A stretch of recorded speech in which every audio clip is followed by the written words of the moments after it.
Hey, welcome to the In-Season Podcast. Yes, good morning. Um, Again with those what's it called? The stabbings. That part, Yes. please. What I was seeing, I seen this video with this one guy like run and do a prank. And then I seen this one guy pull a knife out. Well, I don't know where he pulled it out from. You just see it in his hand, just he's like walking up Right. to the guy, and there's a guy like doing a prank, trying to like tell him, this is a prank. And yeah, the guy had already, I don't know where the knife came from, and the other guy's screaming like, "This is a prank! It's just a prank!" Like a little And switchblade type thing. yeah, they were kept showing the video over and over because you just see the knife, and he has on a T-shirt, so we don't know where he brought it from. So I was like, "Wow, people are just walking around with knives. It's like that easy, just to flick out and be able to stab you out of nowhere. You gotta be careful in the UK."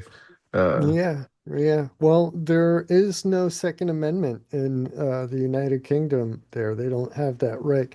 They've never had that codified into law. In fact, they have basically the opposite of the Second Amendment over there.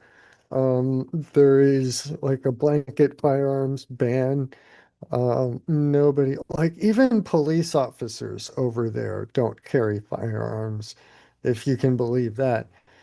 There's only a handful of like special police officers who actually are um, approved to carry firearms, and they only get deployed in extreme circumstances. It's almost like their equivalent of a SWAT team is a guy with a handgun. And Oh wow, their version of a guy with a handgun sticking somebody up is a guy with a knife. Um, knife to someone's neck right. Yeah, it's not instead of a that gun to someone's much, head. it's not that much safer. Honestly, stab wounds, especially if you're already in close range, can be um, impossible to avoid or react to if you're close enough. If you don't have training, like the reflexive, reactive training, um, like a lot of uh, martial artists do, or some of the more specially trained police officers and um, military alphabet agency types to disarm somebody with a knife. Um, then by the time you realize that the knife is incoming and being used, your brain cannot react and deflect it in time. So, in some ways, that can be just as dangerous as a firearm stick up. Um, but yeah, it's not like crime is any less pervasive over there. They're just using different tools. So, yeah, that's it's a shame though because um I don't know, there's definitely been an uptick, an increase in that sort Knife of crime. violence over there. The Yeah. knife attacks are um increasing. Um Yeah. I was like I said, I seen that prank and then I went and seen other link videos because that one was on, I forgot the other website that I find the ads articles on. But yeah, a kid got attacked with what's it called? Machetes as well. So yeah. and it was I in mean, the UK, and I was just like, anything to cut someone. They're not using guns, which is good, but the knives aren't any better, especially yeah, well, and machetes. even knives aren't permitted to be carried out in public. Ooh, Um, so that's another thing. Yeah, they can't carry there's limits to how long a blade can be. That's why the Henry Novak case is such a big deal over there. I don't know if it's being reported or talked about over here so much, but I've been seeing a lot of coverage over there. Um, it's getting people angry because Henry Novat was this like I think he was 18 years old, a British boy. Um, he was going home after a night out at the pub or something and ended up getting stabbed to death. And that I think, yeah, I remember talking about this now on a previous episode. Um, he's the one who died handcuffed um, behind his Oh yeah, back when he was we bleeding out, having been stabbed, and the police were like, "I don't think you have, mate." And they didn't even look, didn't bother to check, bent over and just look, and you would see that he's bleeding to death. But yeah, the guy who stabbed him had religious exemption um, to carry a blade out in public because he was a Sikh, and that's part of their religion is to carry, you know, a weapon. blade to be prepared to defend the like defenseless or something. I don't know a lot about their religion, um, but I know that it's supposed to be, for the most part, ceremonial. They don't really carry them and use them that much. But this guy That seemed much. to be right. Yeah. Well, it's not often that a Sikh is violent. It's not a violent religion, you know, unlike some. Um, it's but this kid was yeah, religious exemption, and he had a whole collection of knives that he could carry any one of them, and no native-born British person had that same right. Um, so yeah, this is this I mean, yeah, so me over there with this. That's just a pocket knife to open up Amazon boxes and stuff. But if I had it in my pocket and went out in public in Britain, that would be a crime unless I was a Sikh.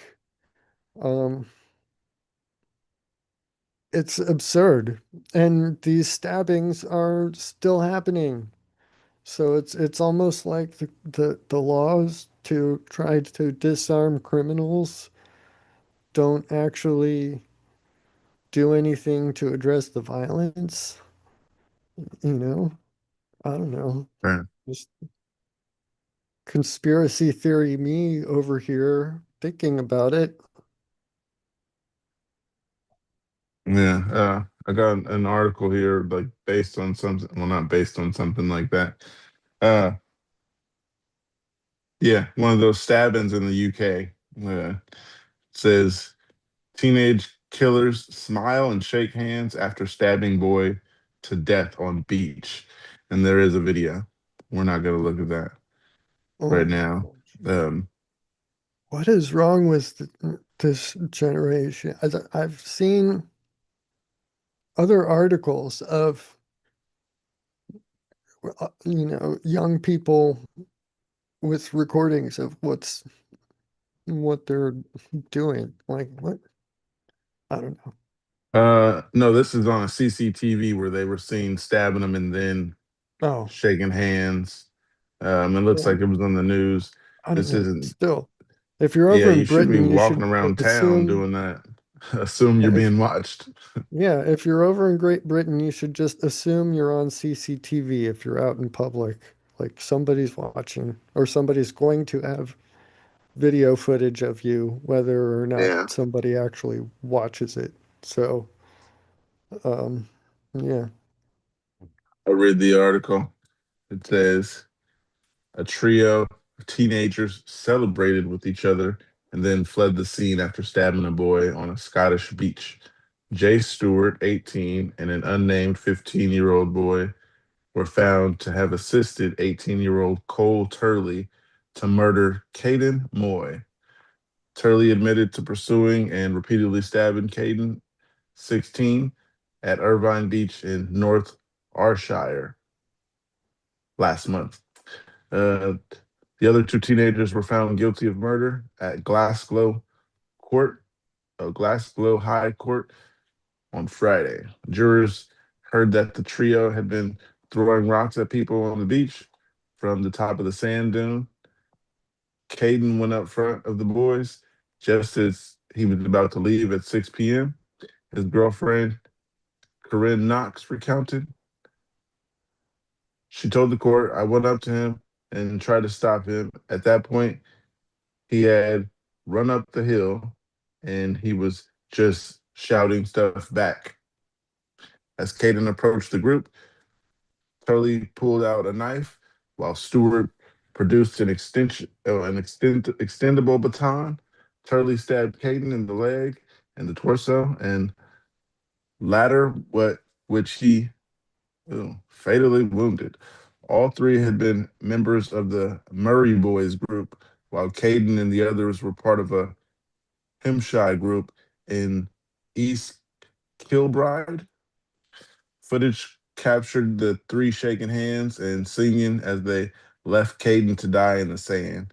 Caden was taken by ambulance and to Cross House Hospital in Kilmarnock or Kil- Kilmarnock after entering a cardiac arrest. Despite efforts, the medics and assisted oxygen, CPR, and blood transfusion, the teenager died the same day at 11:33 p.m. Both Stewart, 15 years old, who could not be named for legal reasons, denied the charge of murder and lodged special defenses of incrimination. They insisted that Turley was solely responsible for Caden's death. David DeGuid, KC, representing the 15-year-old, suggested that he believed altercation would be a fistfight and couldn't have been anticipated. Caden would end up couldn't have anticipated that Caden would end up stabbed. Donald Finley, KC defending Stewart, submitted a character of the confrontation was changed by Turley producing a knife. Caden's parents paid tribute to the amazing, caring boy who lit up the room every time he walked in. They said the following. They said following the verdict, we will never hear his laugh again, never see his smile, never watch him achieve the goals he worked so hard for. We have an empty chair at our family gatherings, an empty bedroom in our home, and an emptiness in our hearts that cannot that can never be refilled. DCI Campbell Jackson said, today's outcome will never compensate for Caden's death. It won't ease the heartache of his family and friends. Most feel and family and friends that must feel every single day. My thoughts very much remain with Caden's parents, brothers, and his family and friends for their devastating loss. However, I do hope they can find some comfort in seeing justice being done. He added, Caden being robbed of his first, Caden was robbed of his future that day, and his family and friends were robbed of a future with him. He should have made it home with memories that day at the beach, but the actions of others means that Caden will never grow up into adulthood. Judge Lord Scott delayed sentencing Stewart and the 15-year-old alongside alongside Turley while checks in their background are carried out. He said, you have been found guilty of murder and there's a sentence prescribed by law for that. I need information on your background due to your age. In the meantime, you will be remanded to custody. The three were remanded in custody and due to be sentenced in July. That's it. Um, yeah, so I did read they were part of a gang or a crew or something. Um, Yeah, that kind of threw me for a loop. I wonder what that, I mean, are those like, I know there's a whole culture of football hooliganism over there that can be an issue. Um, like, are these rival football teams that they're um fans of and fight over, or are these supposed to be organized street gangs that the area is familiar with and would know just by name like that? Um, Um, I think so because they said he was part of the Murray Boys group, and the other boy was part of a Hampshire group. I don't know if that's how I pronounce it. and Himshie group. Is that Hampshire? Uh, yeah, HINS, what? It's Shie HIE. from East Kilbride. I'm assuming that's a different gang. Then it may. I'm not gonna say. I'm gonna say then it makes more sense. It doesn't sound so random if they're part of a gang or a crew. Because at first I was thinking they just walked up to some random person and just stabbed them. But now it seems like they were part of two separate crews, which doesn't make it Yeah, right. But now it kind of helps understand what was going on.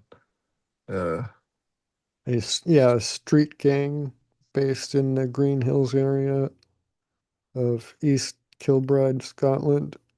So yeah, a local street gang.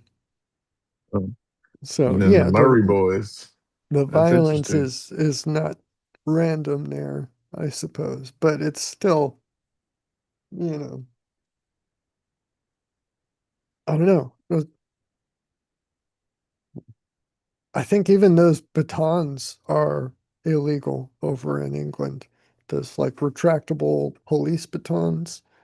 Mm, It the sounded ones where like you, that's one of the, yeah, it sounded like that's one of the kids had, they the said it pulled out, extendables. yeah, an extendable baton.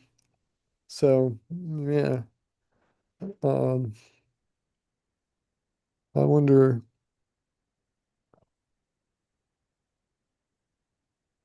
Uh, I got another article here. Just the stabbings there are they're all kids. They all say teens. Here's another one. yeah, Yeah, hold on, wait. Ah, in the you UK, got one? all telescopic, straight, slide-handled, or friction-lock batons, also known as ASP or truncheon, are classified as prohibited offensive weapons. Under the Criminal Justice Act 1988, it is strictly illegal to manufacture, sell, import, or possess these weapons, even in private. Yeah. So that baton, Mhm. that's a big deal. Just having that, period, Yeah. over in the UK, let alone using it. And then knife also. So yeah, it's um, I uniformed won't. police officers are able to. Oh, antiques. If there's a baton that is over 100 years old, it is generally exempt. I wonder how many extendable security batons there were back in Made 100 years ago. 1926. Oh man. I don't know anyone who owned a baton, Mm, ever yeah, of any kind. We just call them baseball bats. Other than that, the little like with the little circle thing at the end that you kind yeah. of, yeah. Ah, Uh, I mean, yeah, I don't know why. Except in areas with strict firearm laws. I don't know why anybody um would have one of those. I don't think that they're particularly effective compared to even just pepper spray, as a deterrent. Much easier to get that in somebody's eyes with a little spray can than be able to, pull out this baton and martial arts the guy, whatever, right? Like you got to have some skill, some ability to fight in order to use the baton at all, period, like initially. So it doesn't necessarily make it as much of a force equalizer on the defensive side. Out So, here, uh, we can carry. You can carry a knife as long as it's like this small. Uh, I used to carry a fishing knife and just flip it open. It's not that big, maybe as long as my finger, yeah, which is pretty long. one of these. Yeah, Yeah, I used just to a little have one that pocket I could knife. clip to my hip. It's legal Yeah, though. like this.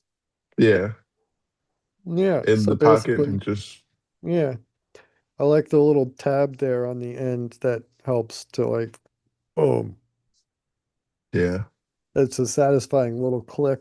But yeah, I mean, I don't know. That would be, I wonder what the blade length is over in England. I heard that there was debate to even prohibit carrying a butter knife in public in the Oh UK. wow. So yeah, I wonder. Um, You can't have a butter knife. It's getting out of control once they try to put those laws oh, into place.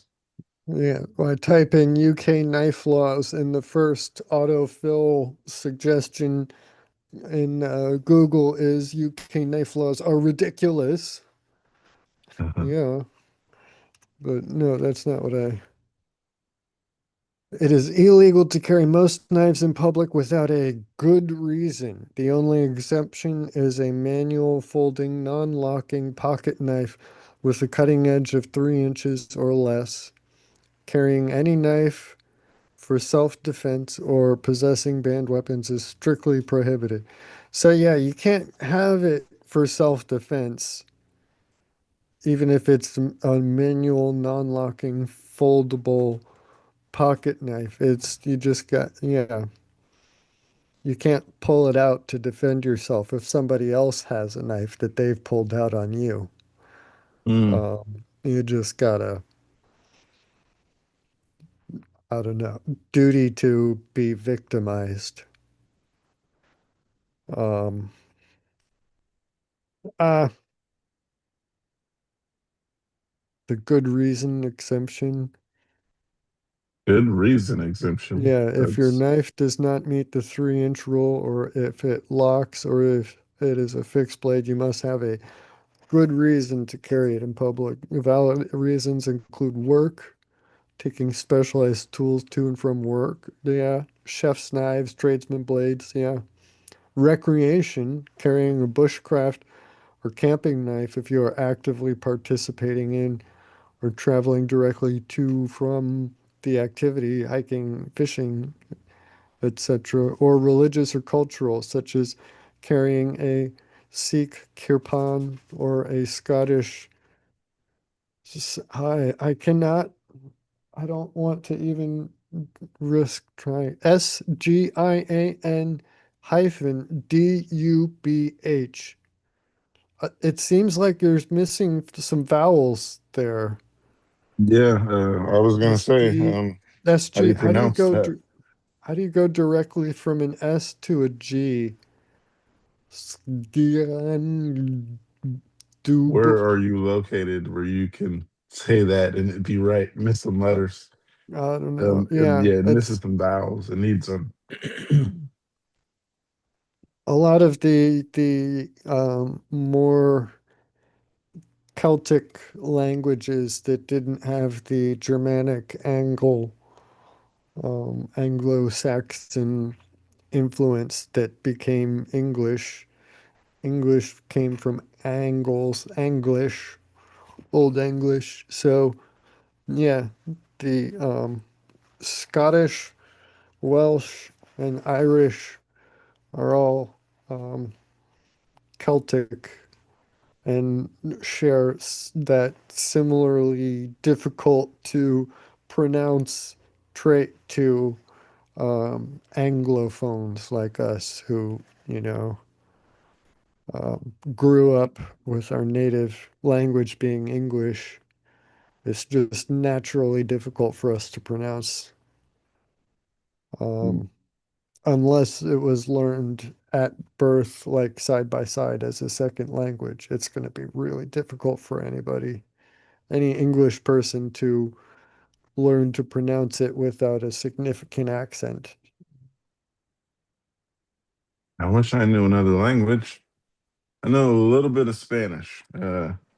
Hey, I learned it so in, I go took that Spanish direction. in That's high probably going school. to be the most helpful moving forward in the future here in America. Spanish Yeah, is going to become that's what my important. teacher was telling me. And that was Yeah. 20 years ago. I mean, teacher was right. Yeah, he was. I was Um, taught, 2 years of Spanish too, on top of growing up in Florida. But, um, you know, Spanish just made sense as the foreign language requirement. Um, because, you know, in Florida. mm, So, yeah, mm, Spanish spoken for a lot of different, let's say, races or ethnicities, because you guys have cultures, we could say. cultures. There we go. Yeah. Puerto Ricans Yeah, speak Cuban Spanish. exiles. There's a lot of Haiti, Haitian. Yeah, don't try to pronounce both of those at the same time. Yeah, Yeah, there's a lot of Haitian cultural influence and little Puerto Rican, subculture enclaves and Cuban. Jamaica. There's a lot Yeah, of Rasta Jamaicans down in South Florida, but um, yeah. yeah. Spanish is gonna be big soon. I'm still waiting on. We're still waiting on that because, like I said, my when my teacher was teaching me Spanish in 2015. I mean, no, in 2005, it's 20 years ago. He Mm. said, "This is gonna be needed. Eventually, you guys are gonna need Spanish." Yeah, It's I slowly mean, becoming more and more true. if uh if you were over here, um they're like broadcast television during the commercial breaks and everything right in the middle of all of them. There's entire commercials with absolutely no English, no Yes, translation, anything. It's all just, boom. And that started happening like about 5 years ago, it I happens think. here too. Yeah, I mean, it I makes mean, I don't sense mind. in both areas. Yeah, I don't care either. It's just it's weird It's to all of a it's sudden, yeah. I'm not gonna say weird, but for lack of a better word, well, I'll yeah, say that weird. just came out of way. That just came out of nowhere when they started doing that. I remember when that started. Uh, now they It have like on it one stood commercial out break. the On first one time. commercial break, they'll have the car. I mean, they'll have a car commercial and it'll be in English, and then the next commercial break, they'll have that car commercial and it'll be in Spanish. So that's what I Oh, told my mom. I was just like, I don't mind it because I already know what the commercial says, but it the is back to interesting. back. It gets your Yeah, attention. they don't do it back to back here. You'll just get a single commercial entirely in Spanish, like standalone by itself. Yeah, Um, I mean, yeah, I don't care, but it just, yeah, it makes me really want to go learn back and Spanish. try to pick up where I left off 20 years ago. Mm, I doubt I only have a little bit that I can remember, and me too. um, when Quito. hear it on the television and I put on the subtitles, it's like, oh yeah, okay, I remember all of those words. I know exactly. but Yeah. it's it makes me feel like I know Spanish better than I actually do, right? But Yeah, that same thing. When I see it on TV, it's like I know those words, and then when it comes time to speak it, I do know uh those words. I don't know how to put it together. yeah, yeah. I feel smart though. I know those few words. Hey, Uh, yeah, if you can um it could be like it could become a superpower though if you learn it but don't tell anyone you're learning it and don't let on. yeah, and Just just listen. listen. Yeah. I seen a YouTube video with a guy who did that. He was a black guy, but he actually knew uh some type of, I forgot what it was. He was in the Philippines, uh, and he knew the home language, and they were like he was like trying to get his food at a restaurant, and they were just like talking mess in a different language, and he just started talking it, and they were like, "You speak Mandarin?" And he's like, something, something, something, basically telling them, "Yeah, I'm half Filipino and African American." So they were just like, "Oh, that's why you look only black." And he was like, "Yeah, my mother's Filipino." So that's why he's like, "I'm in the Philippines visiting family, making a whole YouTube." He was like, "We're gonna see how some of these restaurants treat you when you when you know Mandarin." And yeah, they were confused. Some of them were thought like they were looking like they were caught like a deer in headlights. Like, did you hear everything we just said? That's how they were looking. I'll send you the link to that. Uh, I wish I did know a different language and could go to the country. I was always thinking like how the people talk when you're in the nail shop, where there's just a bunch of people yelling different languages and laughing to each other, and you can't understand what they're saying. I want to learn that language, whatever that is. It's hilarious Mm, every time. I told yeah. my son's mom, I was like, "How do we know what she's saying?" I was like, "She's probably saying something about your feet as she's giving you pedicure." Because, yeah, they have a lot of conversations as they're working on people's feet. Or no, feet would just be the word. Yeah. Foots. Foots, yeah. Feet, multiple of a foot. Yes. Yes. Plural. Yeah.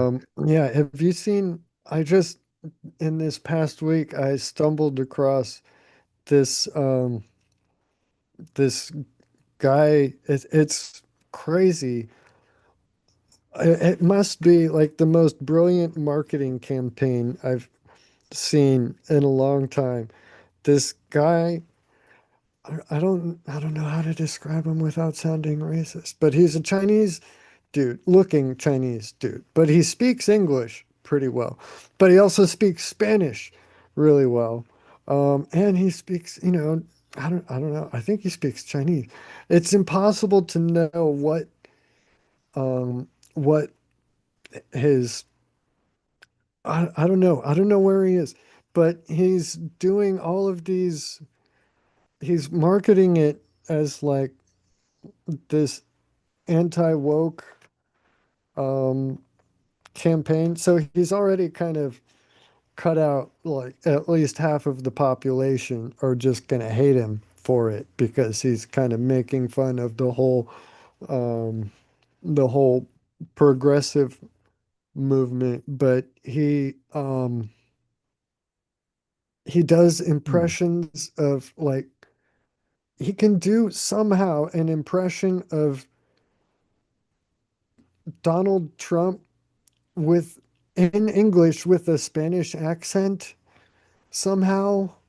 I don't know. It's the guy's company is LC Sign, and so if you look up his business, his ads, um they're I don't know. I thought they're hilarious. The guy is um brilliant.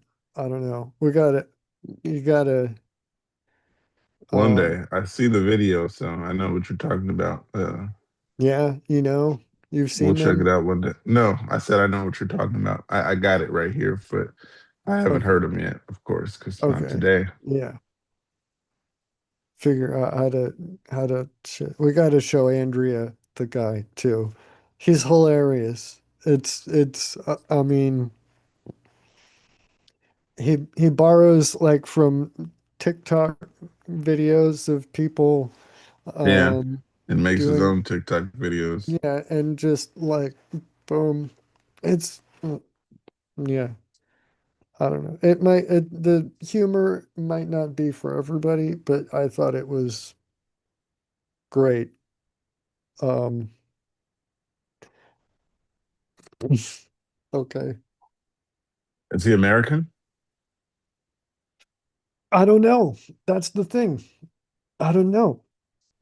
He could be. Hmm, He could be okay. like an American-born man of Asian descent who is fluent in Spanish and in English Makes me start scratching my head. and is maybe he's able to take his native American accent and add a Chinese accent on top of it. I don't know. Ew. Maybe he is Chinese and immigrated to America and has decided to try to market and milk the whole MAGA movement for as much as he can get out of them by just, I don't know. If that's his goal, he's doing it really well. If he's just trying to milk as much money out of MAGA as he can, it'll it'll work, I think. But um, yeah, I have no idea. I have no idea where he is. I got Um, a notification here, and it just told me the price of your wait, the total for your transaction at Uber Eats has been updated from 31.61 to 31.56. And that was a purchase I made last week. It just gave me 5 cents back. oh, okay. Good. What are you gonna do Yeah, with that? that's what I was like. Okay, I guess. Thank you. Thank Um, you. Yeah. I'll use that on the next order. Yeah, that was a notification that just popped up. That was interesting for me to see 5 cents more in my account, but it's all right. Um, I'm going to read Oh, this article here. Another UK stabbing. Uh, it says teenagers killed in a house party stabbing were known to each other. Oh, there's some pictures of the kids. Anyhow, two teenage boys murdered in a double stabbing in Milton Keynes last night have been named locally. The victims were identified as Benjamin Rice and Dominic Ansa. Ansa. Ansa? Um, both 17, with police revealing they were likely to have been known to each other. Investigators confirmed the boys were murdered at a house party in Archford Croft in the Emerson Valley area at around midnight last night. Those directly involved are thought to have been invited to the birthday party, Detective Chief Superintendent Ian Hunter said. One of the teenage victims, who are believed to have both lived locally, died at the scene, while the other died a short time later in the hospital. A double murder investigation, which police today described as dynamic and fast moving, has sent has since been launched. Police said they would be confirming the names of the victims in due course. Oh, they're just kids. Two other males, aged 17 and 23, were injured during the incident. Their injuries are serious but not life-threatening, police said.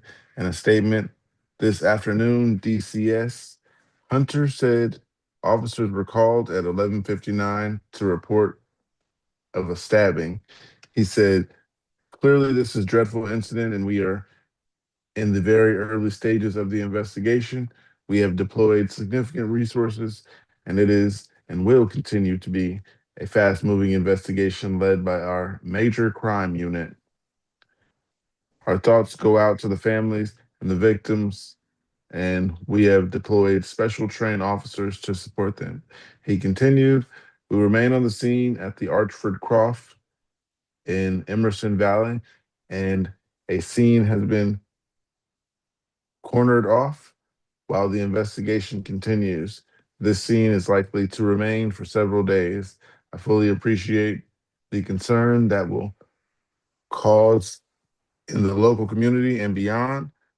But at this early stage, I believe that people directly involved in this incident are likely to have known each other. He added that around 15 to 20 people were at the house party last night, and all those present were speaking to police. On Sunday, what appeared to be blood was smeared across the front door of a house in Archford Croft.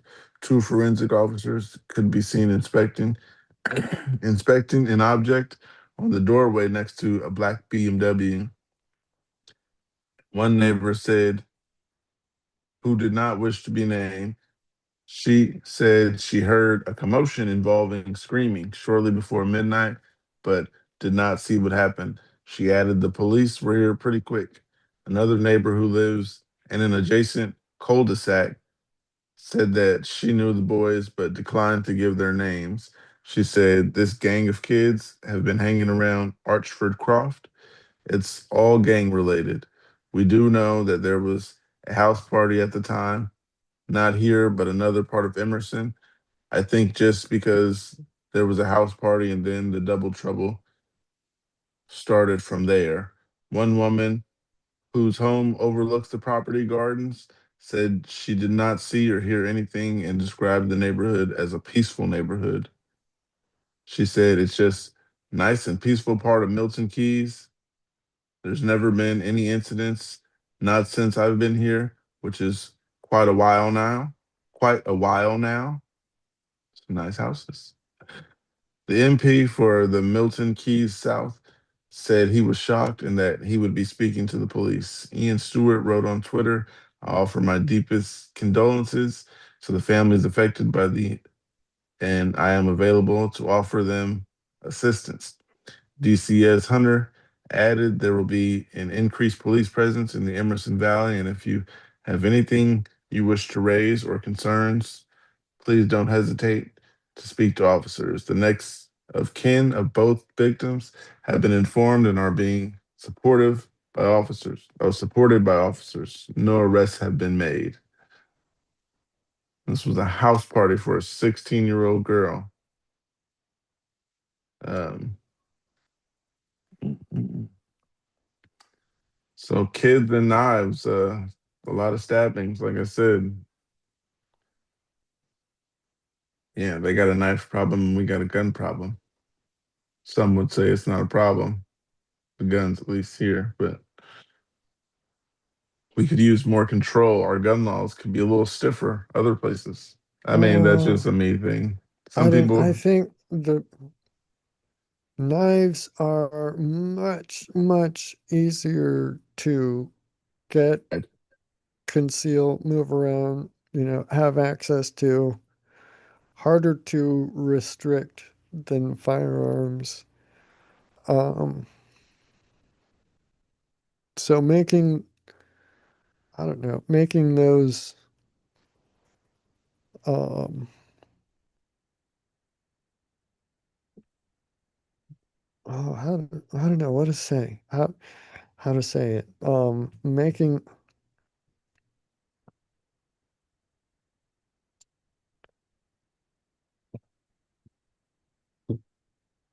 I don't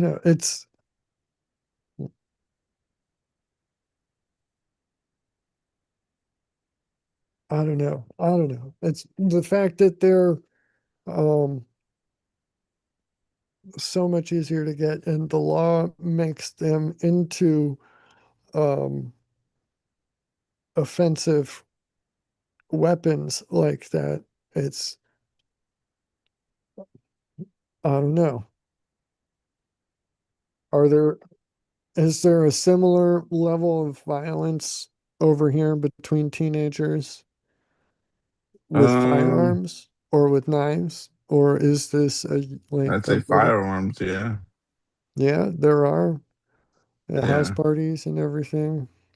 yeah. Or might sound weird to say.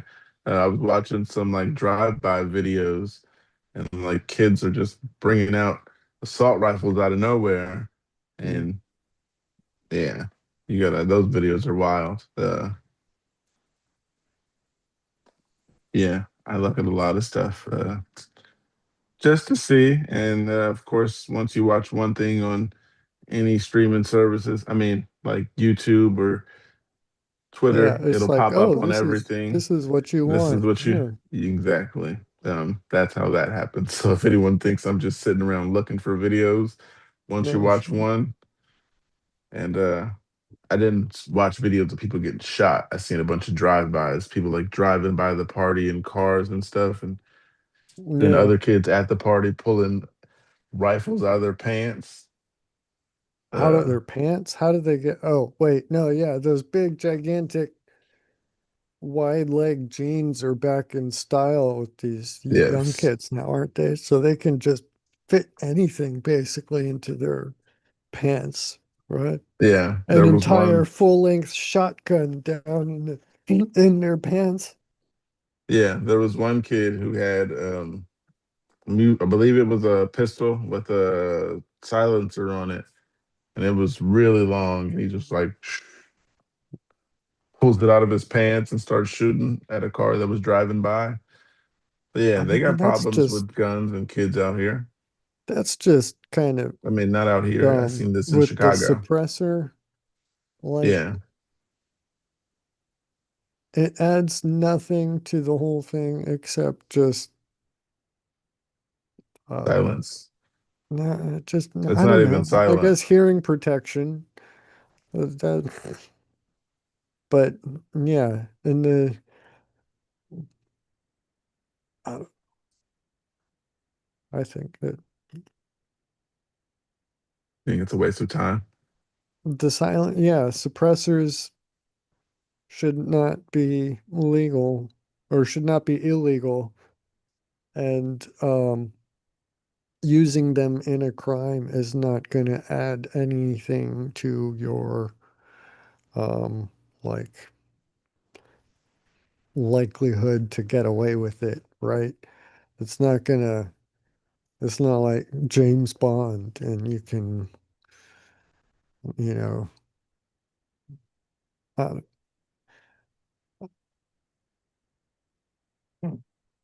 Got another article here. An interesting one, you might I, think. is it about more knife stuff or can we change? Uh, a kid was thrown into a crocodile pit Oh, by a I saw man. that one. Yeah, 3-year-old. Yeah, I don't know if you sent me this. I don't know if where I seen this article at. I got it here though. So, Yeah. um, says young boy thrown into crocodile pit by man who broke away from his carers. On June 18th, 2026, a 30-year-old man has been arrested on suspicion of attempting murder after a 3-year-old boy was thrown into a crocodile pit, leaving witnesses in tears. The man, not known to the child, was arrested at Johnson's of Old Hurstdew in Huntingdonshire. Yes, that's one word. Today, after the child ended up in 15 feet deep enclosure in front of visitors. The boy is believed to have suffered a broken arm and pelvis and remains in critical but stable condition. The mentally disabled man who broke away from his carers has already been released on bail after being described as not being fit for interview by police. Tracy Johnson, the wife of the zoo's owner, Andy, is said to have jumped into the pit with the animals to rescue the kid. He was taken to Brooks Hospital with serious injuries after he is thought to have landed on the concrete surface and rolling into the water. It is understood that he was attacked by at least one crocodile. Oh, wow. One local told the Sun, apparently the wife of the zoo owner, Tracy Johnson, jumped into the enclosure to save the child. Detective Inspector Variety McCain said, our inquiries are going as We continue to understand the circumstances surrounding the distressing incident. Our thoughts remain with the boy and his family, and specialist officers continue to support them through this difficult time. That is interesting. Johnson of Oldhurst said that in a statement, our thoughts and prayers are with the boy and his family following the incident that occurred today.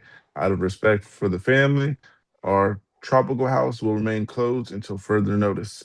If you have any questions about the incident, please direct inquiries to Cambridgeshire Police Police Constabulary.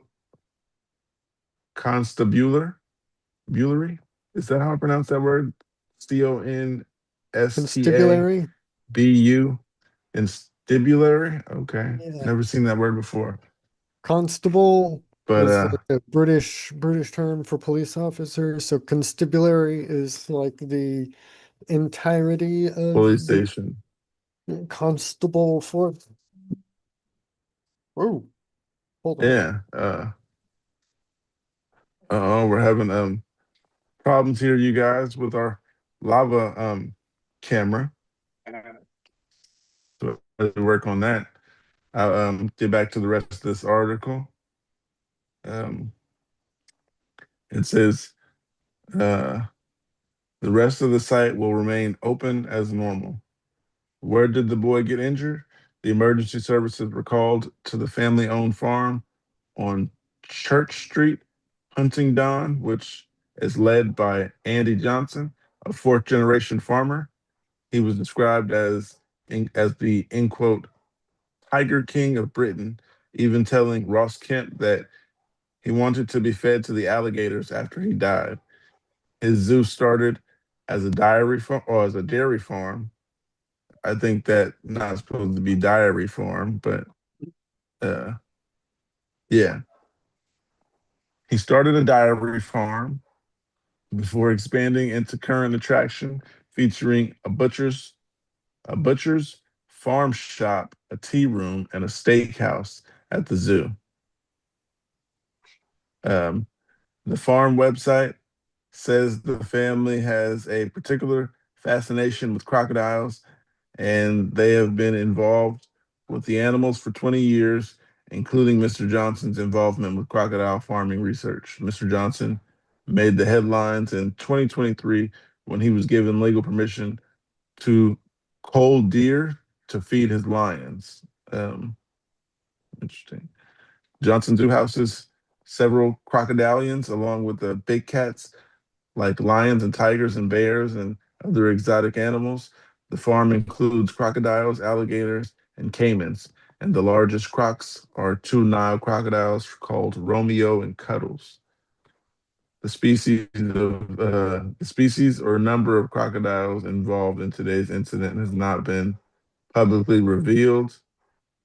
Saltwater crocodiles in salties are the largest of the crocodilians, and they can grow over 19 feet. Mm. They are known to specifically target humans for food in areas where they live in the wild, and they have one of the strongest bite forces of any living animal. The zoo marked International Crocodile Day yesterday with a post on social media. It said, crocodilians are at the very core of our history, our passion, and the journey that has shaped Johnson's zoological gardens into what it is today. These incredible animals have inspired generations of our family and continue to fascinate visitors all over the country. Crocodiles are reactionary animals.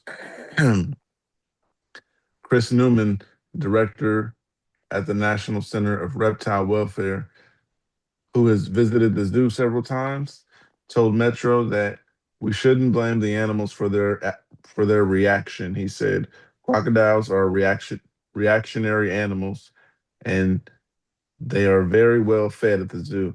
But if someone like a body was thrown into and entered their water, it would be a natural reaction of the crocodile to bite down, but it would be investigatory.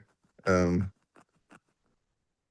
Oh, it'll be an investigatory bite because they are so well fed. But of course, even an investigatory bite like that would be serious. He said the crocodiles are fed meat like poultry and cuts from the farm's own butcher. Mr. Newman said he knows the owners and that they are lovely people and they are going to be utterly devastated. My thoughts are with the boy's family. This is just the most horrifying thing that could happen, he added. And that's the end of the article. That is sad. I mean, I understand he has stuff going on, It's, mental health stuff, but yeah, that's sad that he escaped his carers and did that. Um, uh, I'm also wondering where was this little boy's parents when this happened? yeah, Um, I don't know. they didn't I'm not explain that. sure how I feel about this. I don't know, like that, and I'm kind of on the fence about whether I feel like that guy should even be allowed in public, out in public or not. If he's so dangerous, if he's so incapable of making and comprehending his own actions that throwing a toddler into a crocodile pit is something that he is not able to comprehend, then why is he being taken out? And if he is able to slip away from two handlers, either the handlers are absolutely incompetent and should not be taking somebody so dangerous and mentally deficient out into public Where there's uh, children where there's children, yes, and dangers at a zoo. That right, together, children and dangers together, then you got someone to connect those. And go yeah, ahead. I'm sorry for cutting you off. no, you're following along. You right there. That's exactly it. Yeah, that's It's not a a place place to for let children. someone. And if he's, Yeah. yeah, and Uh, if he's so um, disabled, so mentally deficient that he can't understand the difference between throwing a child into a toddler or into a crocodile pit or not, how much is he actually benefiting from being out in that place near the crocodile versus just anywhere else out in public that does not have such a potential to put others in danger, right? Have uh, his two minders take him to like a public park so that if he slips away from their incompetent selves, he's not a danger to anybody, yeah, except a couple squirrels and pigeons, maybe. I don't know. they got a connected article to that actually, and the headline says suspects' carers were on their phones when the boy, 3-year-old, was thrown into a crocodile pit. So yeah, this is their fault, not necessarily his fault. They were paying attention to something else when they might have been able to stop that. Well, would have been able to stop that if they weren't on their phones. But I'll read the article just to see what it says about I them. mean, negligence and incompetence. Yeah, And a child almost died because of that. and they should be held accountable for that. Uh, I'll read this article. It says of the carers of a man suspected of throwing a child inside a crocodile enclosure were on their phone earlier in the day, according to a report. The 3-year-old was injured at Johnson's of Old Hurst in Huntingdon, a family-run zoo outside of Cambridge on Thursday afternoon. His family watched as the boy was thrown 15 feet into the croc enclosure, breaking his arm and pelvis when he hit the concrete. He was rescued from the animals after the zoo's owner's wife, Tracy Johnson, 55, jumped into the pit. He remained in critical but stable condition as of yesterday, the force said. A source told The Sun that The Sun is the name of a news, um, believe the news company. Mm. According to the source, The Sun, that the suspect has hearing difficulties and has two carers, while a witness told the tabloid they were on their phones. A mom in her 20s said, end quote, I don't know if it was definitely him, but I saw one bloke of a bigger build. He had two carers with him, and they weren't paying much attention to him. Mm. Um, a bloke. I'm not sure what a bloke is, but it's Slang BLOKE. for British slang for a dude, a guy. Oh, okay. It says if it if it was him, his carriers were maybe 10 meters behind him and not paying attention.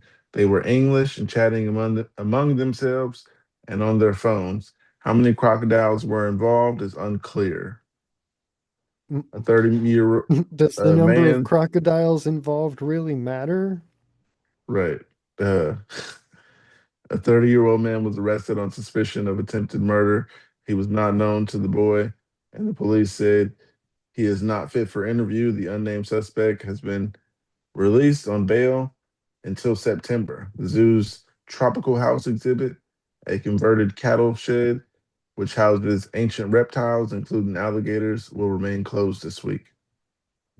Uh, yeah. Among the crocs or Nile crocodile, uh, photographs were posted on the zoo's Instagram page, how signs were that children must be supervised at all times. These animals are real dangerous, and it says, adding, end quote, children must not be carried on the shoulders. For 80 pounds over for 80 pounds, which is their money, over 16s or 14 and 15-year-olds with an accompanying adult can do a 30-minute meet and feed of our snappy crocodile session. Hmm.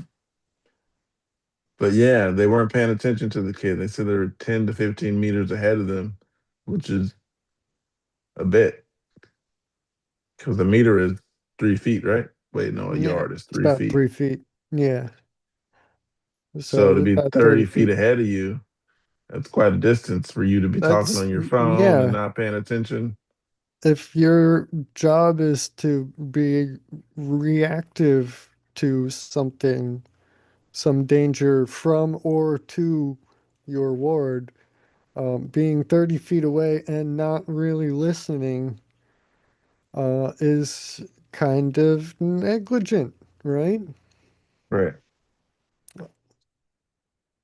I don't know Yeah. how the British legal system defines it, but that definitely seems to fit the dictionary Negligent. definition at least.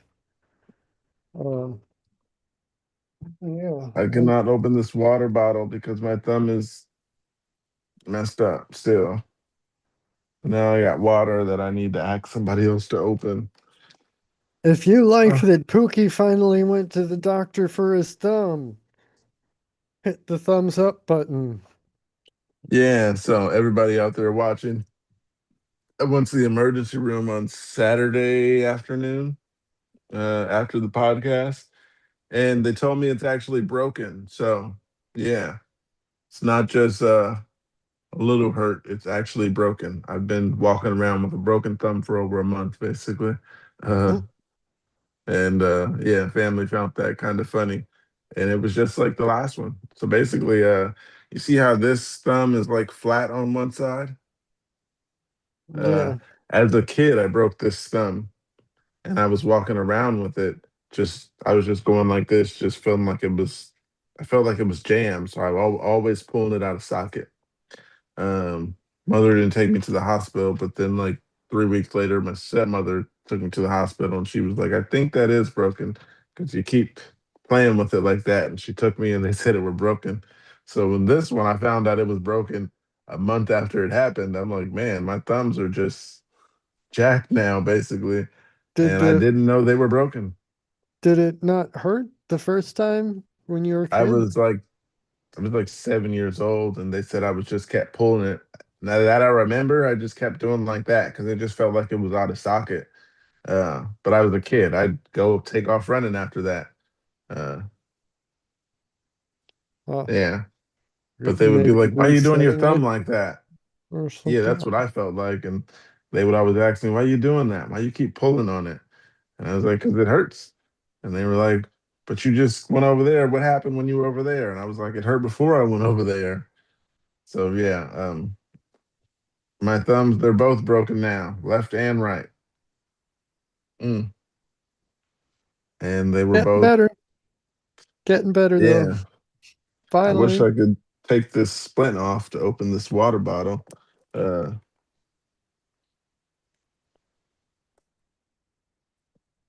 oh, I got it. I can Hey, use the left. The left hey, is so much harder, but it works. nice.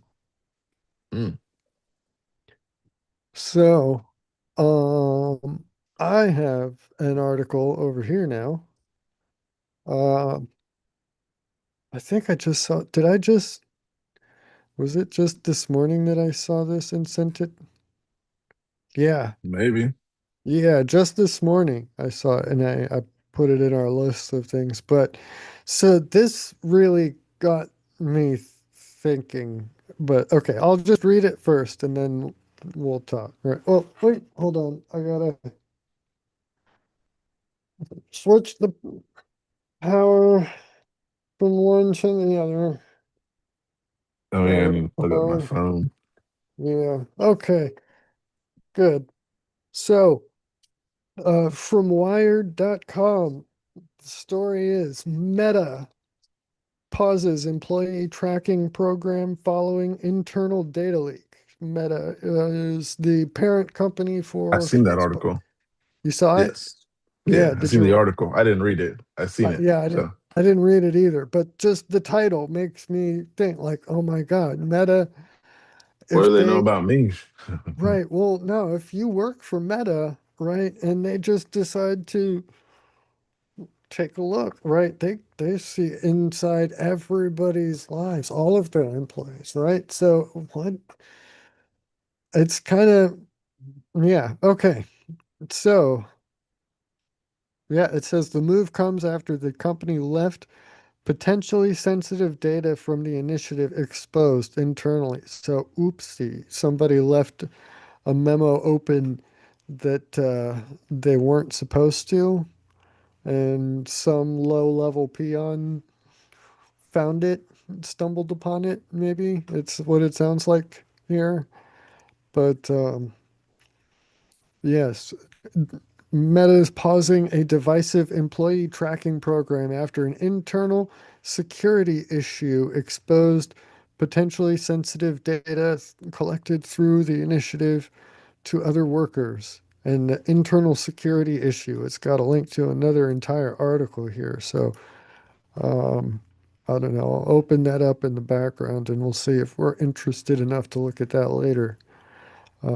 But, quote, we have carefully designed this program with privacy safeguards, and while we have no indication at this time that any data was improperly accessed by Meta employees, we're pausing it while we investigate, says company spokesperson Tracy Clayton.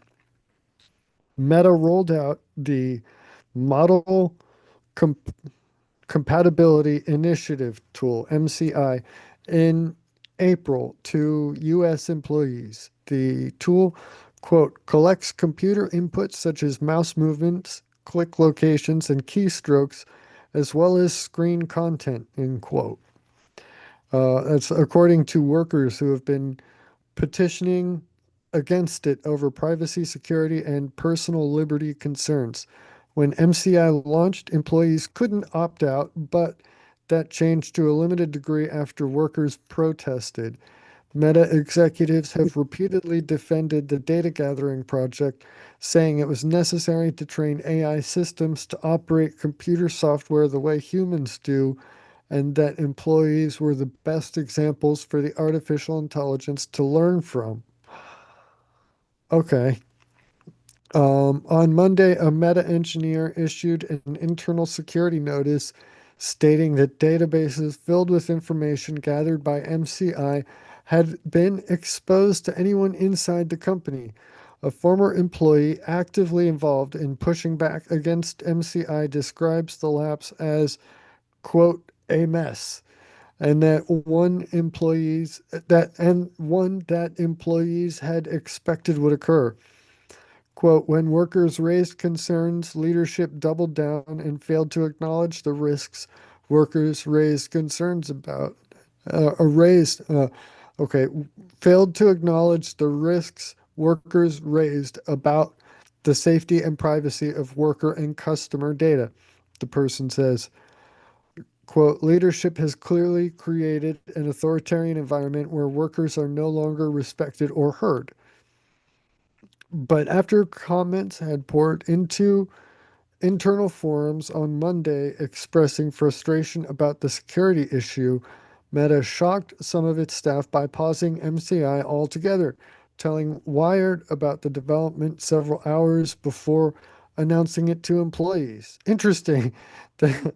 Okay, they told the news before they told their own employees what they were going to do. What? Why? Okay. A few workers told Wired they were confused in the meantime because the tool was continuing to run on their laptops. What? Late on Monday, Stephanie Casriel, Meta vice president overseeing AI research, announced a pause and told staff that the security issue had been discovered on June 18 and addressed within 4 hours. But the initial fix didn't stick, and access to the data had to be further locked down. The issue made some MCI derived data accessible to more people than intended, he wrote, without elaborating. Quote, we will only re enable MCI when we are confident in the effectiveness of our data protection controls, Casriel said. He added that Meta would be sharing more about the future of MCI because it had now, quote, gathered sufficient data to access the long term, to assess the long term value of the tool. Okay, there we go. That's kind of weird. So, Wonder if they let them know ahead of time that that's even possible. huh? I said, I wonder if they let them know ahead of time, like the workers, that that's even possible. Did they I know there don't was even the possibility that their information was going to be leaked from a company that big? Uh, I thought that's something they should know. But yeah, they caught it and then they let the news know. Uh, Yeah, but hey, then it said that the program was still running on their laptops, hmm. right? Basically, still logging their information. Yeah, a few workers told Wired they were confused in the meantime because the tool was continuing to run on their laptops. So, yeah, it's weird though. It's not what I thought based on the title. I thought that they were like tracking all of their employees' movements and everything out in the real world and kind of spying on employees' lives, basically. I was That's thinking we not were what, going to go there too. yeah, it sounds like they were just trying to, I don't know, they're just trying to create more lifelike AI movements. Like, I don't know, why would they need that? Why would you need to have more human-like computer inputs? The whole part of the whole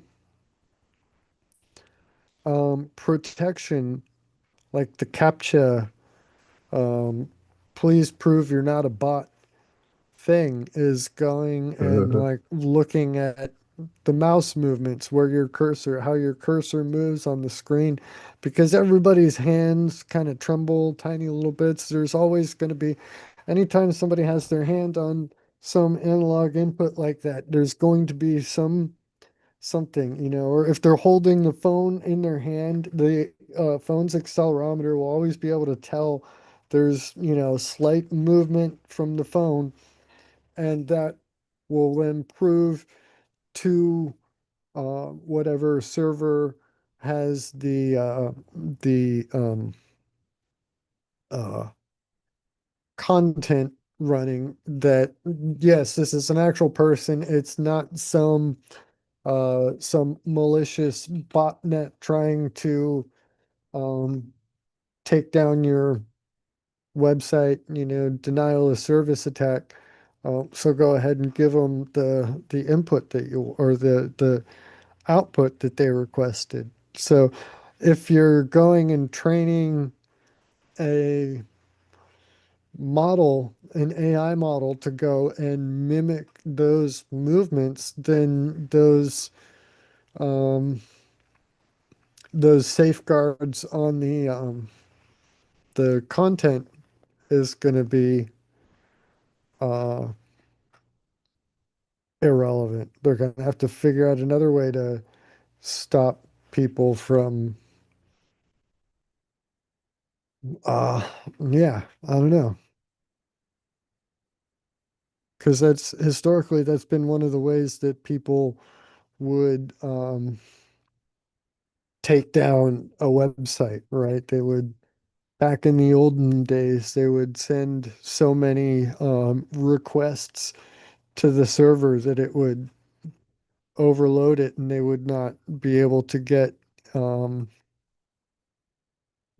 uh, get anything more. So, or yeah, basically shut it down so that nobody could get access to it because it was too much for the server to handle.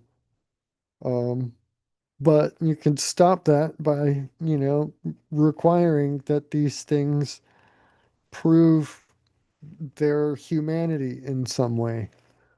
Um, why does Meta need that? Why do they need keystroke loggers on their employees' computers, right? What happens if their employee goes and signs in, checks their personal email on a work computer? Their keystroke logger suddenly has the employee's personal passwords. Is that something you want your employer to have necessarily? I wouldn't. Um, I would be pissed about that. Yeah, that's information I don't want them to know. Yeah. Oh, hold on one second. Um, yeah, one sec. Got a call real quick. Okay. Um, yeah, so I'll go read the other article then that up at the top. They apparently left information collected open to anybody inside the company. So yeah, if that keystroke logger had logged anybody's personal passwords, then potentially anybody in the company could have had that information and taken it from this whole big database that they accidentally left open.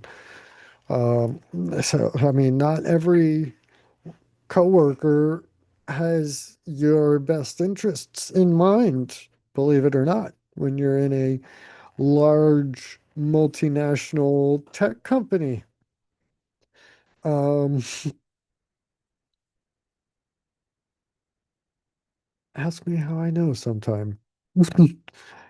The data, which was collected as part of a divisive initiative to train artificial intelligence models, is believed to include keystrokes, mouse clicks, and content displayed on the computer screens of Meta's US employees. Meta spokesperson Tracy Clayton initially confirmed to Wired that the company is investigating the security issue. As the story was being published, he added that Meta is pausing the data collection program indefinitely. But maybe they really haven't. It sounds like, right? It's still running. We have carefully designed this program with privacy safeguards, and while we have no indication at this time that any data was improperly accessed by Meta employees. We're pausing it while we investigate. Well, they have no indication. That really means nothing at all. That's a nothing statement. We have no indication at this time that any data was improperly accessed. They're just trying to distance themselves from it. They're not actually, yeah, there's no actual definitive statement there. It's just the corporate doublespeak. The security notice sent out Monday indicated that, quote, employee data across 45,000 Hive tables have been exposed. Those tables include employee activity such as, quote, full prompts and transcriptions, private conversations, people, and performance data, according to documents viewed by Wired.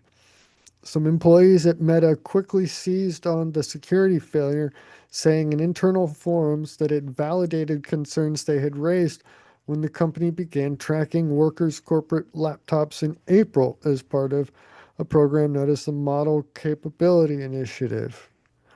Comments about the incident posted on internal forums Monday included questions about how Meta's privacy reviews failed to prevent the breach and whether everyone whose data was potentially exposed will be allowed to attend a meeting going over what went wrong, according to posts seen by Wired. Oh, wait, okay, so comments, internal forums, failed to. I'm sorry, I'm just trying to figure out what that. Okay. In one internal forum where staffers are known to trade jokes, an employee posted a meme from the office of the character Jin Halpert holding a sign that reads, 0 days since our last nonsense. I have to imagine it lands better when you see it visually. I don't think that the typed out version description of the meme is quite as funny. But That's a picture. yeah, sources at Meta who were not authorized to speak publicly tell Wired the incident has now been marked as closed, meaning it was likely resolved. In an internal post responding to employees' questions on Monday, seen by Wired, Andrew Bosworth, Meta's chief technology officer, said that the tracking program's implementation had fallen short of the standards outlined in its privacy review and that findings from the incident would be shared. Um, okay. Quote, here we had misconfigured ACLs, access control lists, and we need to understand how that happened, track down every data access and understand it. Okay. Yeah, so he's just basically describing the same thing in words. The same thing that they've been saying the whole time. We misconfigured access control lists. Yeah, that's why everybody got to see because you made a mistake in your list of who's allowed to see it. We need to understand how that happened. Yeah. So it's again a nothing statement. It's just I agree with whatever. that. A Um, couple of months ago, Bosworth told employees concerned about potential data leaks that the tracking program is, quote, tightly controlled.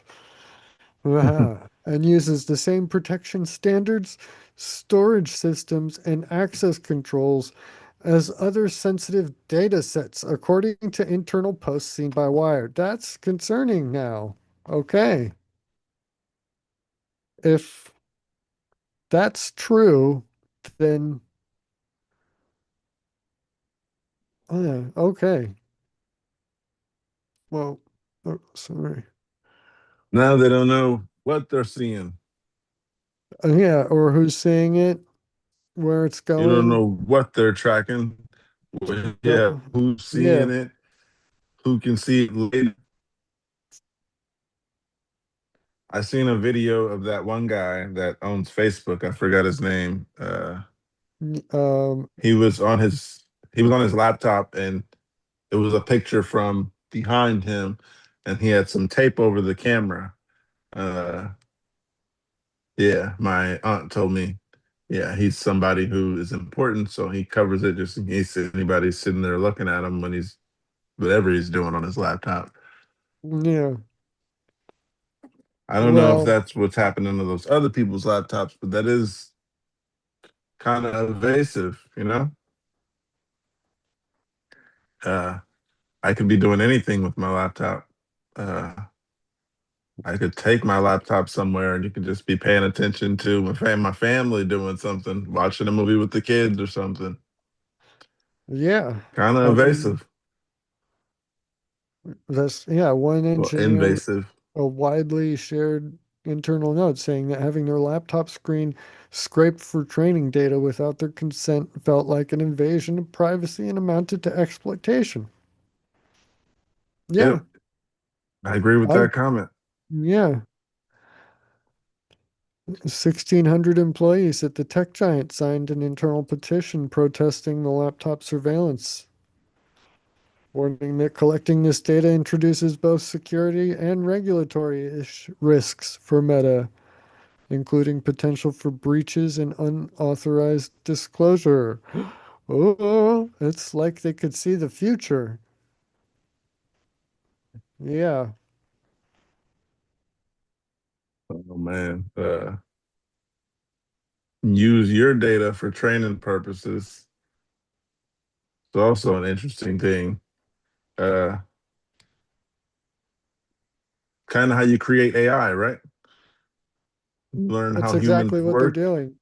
Yeah, Uh, they're using their employees' um, Data to laptop or information, monitors and inputs. Yeah, using that to train. teaching AI what the person is doing. Yeah, This how is to what do you it. do in this order, Yeah. and it's Well, just going to no, perfect this it. is that they already, I'm sure they already know how to get an AI to do things like those sorts of things. I think what they're really looking for with the training program is the ability to train a model to make laptop inputs that look like a human's inputs into a laptop, which is why I was kind of weirded out by it. I don't like that idea, but I don't know. Why would they need that, right? Yeah, I don't think Um, I like you watching me just like randomly. I can't imagine just being comfortable because my laptop is there because I use my laptop a lot and sometimes it's open and I'm not on it. I'm just looking at something else. yeah, Like looking around at what I'm doing is I mean, got now cameras, thought I would camera have. right there. Anywhere I go, camera on the other side of this device right here. It's always looking at my face whenever I'm on the phone scrolling and stuff. It's always right there looking. And they do actually use camera data. They look at eye inputs and what on the screen you're looking at, what catches your view and attention, and Hmm. use that to feed more of that. So that is, That's interesting because I have this phone here to watch it live on YouTube, the laptop here, and then the camera right there. So they're definitely looking at everything I'm doing. Uh, yeah, Someone out there, press that thumbs up button, whoever's out there watching. If and the you devices like are watching Pookie us. being surveilled, hit that thumbs up button. They got all Yeah. these devices right here. So Yeah. someone's watching me. I mean, I got the laptop, I got the webcam, I got the phone.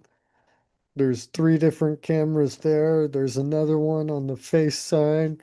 I got two different So yeah, nanny cams for my seizures and stuff. I can't move without somebody getting footage of it. I mean, somebody gets I a gave up a notification. while ago. It's, Oh man. if somebody is that interested in watching me, then good for them, I guess. I can't imagine myself being that interesting, but meh, that's fine. You're pretty Uh, interesting. You uh, wouldn't know personally. I what? I wouldn't I know said what. you are pretty interesting. Oh, well, thank you. Thank Ask the you. people out there, everybody out there think that Mark is interesting. I do. I think Mark's pretty interesting. Every day I see him more and more interesting. Thanks for watching. Thanks. Uh, Hey, fun fact I just remembered today. I wanted to share with you earlier, but it slipped my mind. Today is the 1 year anniversary of the first in season Zoom meeting that I joined. So it was oh, 1 year ago nice. today that I met you. uh, um, Yeah. I'm getting messages from other people. But yeah, there's a lot going on out there. Some people need me, Uh, but they know what I'm doing. you need you need to No, go? no, no. No. Mwah, mwah. It'll get handled. Thanks for watching. If you guys are watching, I gotta handle this. I'm getting your messages. So, but I got an article here though that I thought was really interesting, and you said you had something. So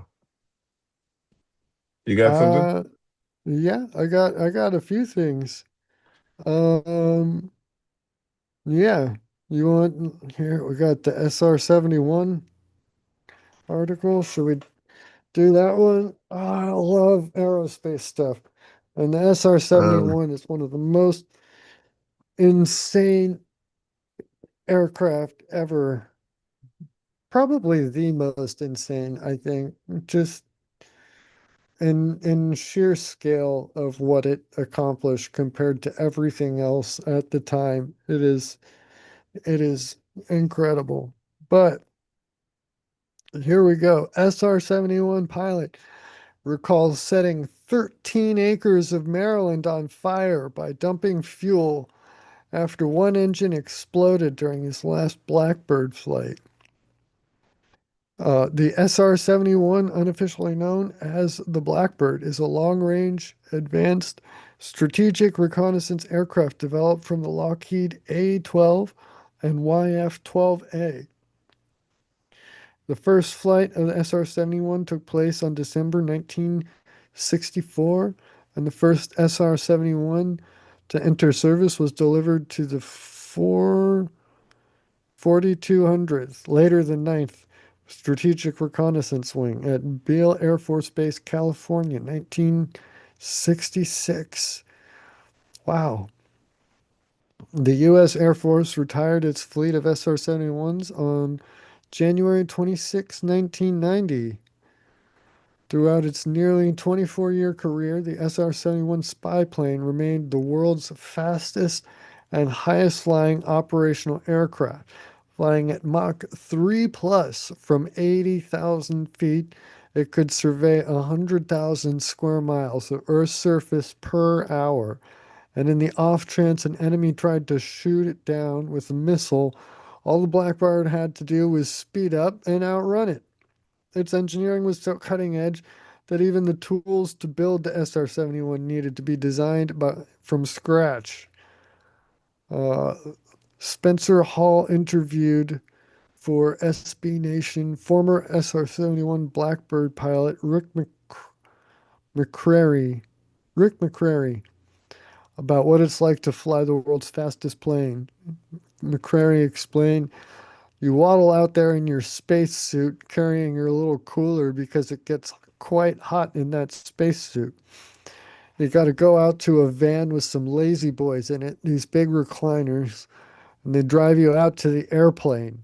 It's sitting there with all the cables hooked up to it, just like a space launch. It's outgassing stuff, people checking it, and then people start unhooking it and leaving. And then it's just you and the crew chief. You get into the seat, close the hatch, and you're in your cocoon. Startup was also a unique thing. It had a special fuel because the temperatures during flight got up to over 600 degrees Fahrenheit when you're at speed. The worry is that normal fuel, which you want to explode quickly during flight and have a low flash point, well, you want the exact opposite with the Blackbird. You're carrying so much fuel that the last thing you want to worry about is it self-igniting. You'd burn 80,000 pounds of fuel in an hour and 20 minutes. That's a lot of gas. Yes, that's a lot of gas. You're Eighty on the thousand boomer. pounds. Yeah, Did it say 80,000 pounds? eight, yeah, 80,000, 80,000 pounds. Yeah, That's a of lot of. fuel. So 40 tons, right? Yes. Yeah, you're on the boom a lot, is what they said. And that was why in-flight refueling experience was such a critical part of the screening process. You didn't have a lot of time to do it, and you had to get it right the first time. Three refuelings was common, but on longer missions, you'd refuel 6 or 8 times. Those were long days. 6 or 8 times. Yeah. Okay. The last flight on the SR-71, you light up the afterburner right after that first refueling and take it to full power for the next hour. That's pretty amazing because no other plane can fly in full afterburner continuously. All other planes have either a 3 minute limit or 5 minute limit on that, but you'd be going at full afterburner for an hour, hour and a half. When Hall asked McCrary if he remembered when his last SR-71 Blackbird flight took place, he answered, "The answer is kind of an interesting yes and no. There came the time to move on, and we had a good deal. We got to make it to the National Air Show in Washington, D.C., and put it on display there. That was going to be our last flight. As we took off from there and came back around for a pass, the right engine exploded. We had to dump gas and set about 13 acres of Maryland on fire as we did that." that kind that was kind of interesting, just spewing flaming fuel and titanium pieces around. McCrary explained that this wasn't rural Maryland. Actually, we were pointed at the White House out of Andrews Air Force Base. It was funny listening back to the voice tape because I start by saying, "Well, we'll go out over the bay here and dump this fuel." About 30 seconds later, I say, "Screw it," and just dump it. We defoliated southern Maryland, but we got it back on the ground, which was great. After all that happened, I absolutely remember shutting it down. My legs started shaking uncontrollably with the adrenaline from it all when I knew it was over with. My co pilot never flew again either. Damn, that's crazy. Crazy. I love the Blackbird. Yeah. It's so cool. Yeah, it's a nice picture. I was thinking that. because it has to catch up to that other helicopter. I mean, that other airplane. It must be really fast. Yeah. It Well, looks yeah, fast. it's You Mach ever see 3. something that looks fast? It's the only well, yeah, the only one to be able to go in full afterburner for that long. But it was, I mean, it's basically just a gigantic thing of like fuel with those two big engines on it in the delta wing. But it's because it's going so fast at Mach 3, you have um you have a point. A lot of people don't think about this, who don't do aerospace stuff, just going about your business daily on the surface.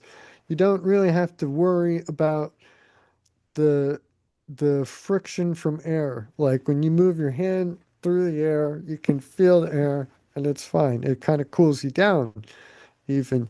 But when you're going faster and faster and faster, it starts to actually produce friction and heat and a lot of heat. That's why it gets up to 600 degrees Fahrenheit. It's because of the air just moving over the plane and the plane punching through the air. Um, when you get that fast, the atmosphere is not like, you know, air.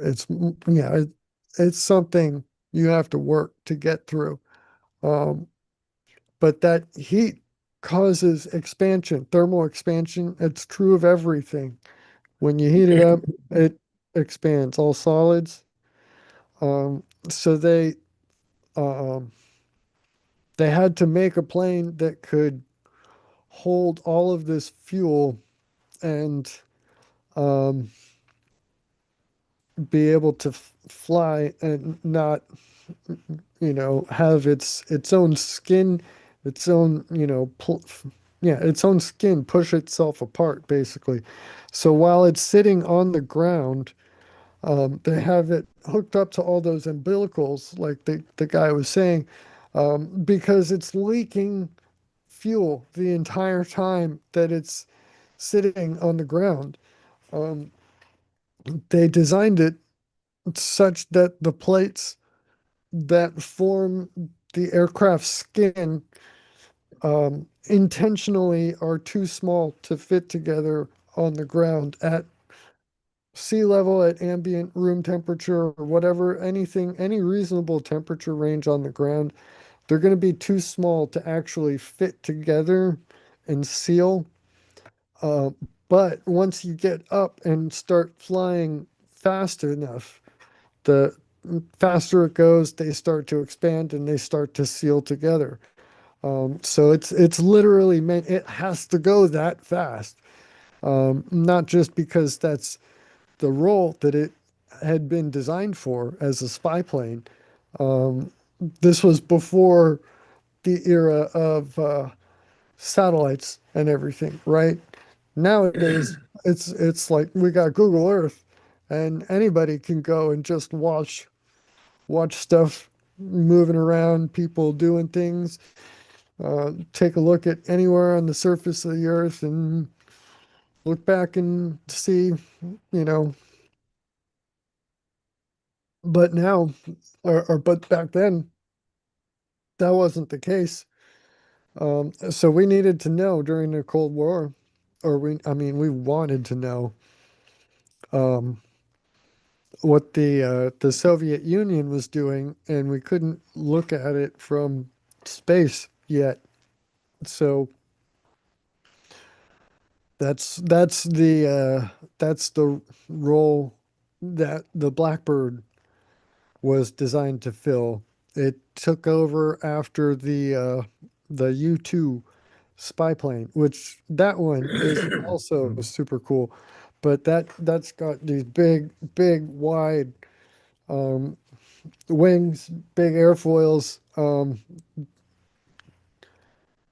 because it's um, flying so high. The atmosphere is so thin. It needs the big surface area in order to get enough lift to stay up. So it's It solves the problem of Soviet missiles by flying too high for the missiles to be able to reach them, right?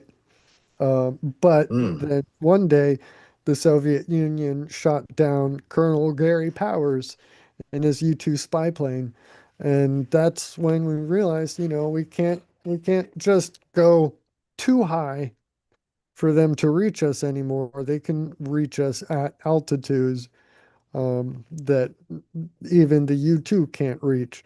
So the answer then was, well, if we can't fly too high for them to reach, we'll fly too fast for them to catch up. So that was in engineering terms, that was like the design criteria, the role when they went and they started with a clean sheet of paper. What are we going to build? Um, starting blueprints from scratch. You have a list of what does this need to do, and then you work from there. How do we fight the physics in order to get this machine to meet those goals? So yeah, the Blackbird had a list that seemed basically impossible. Um, but Lockheed Skunk works magic. Like, it's incredible. The designs that have come out of Lockheed's Skunk Works.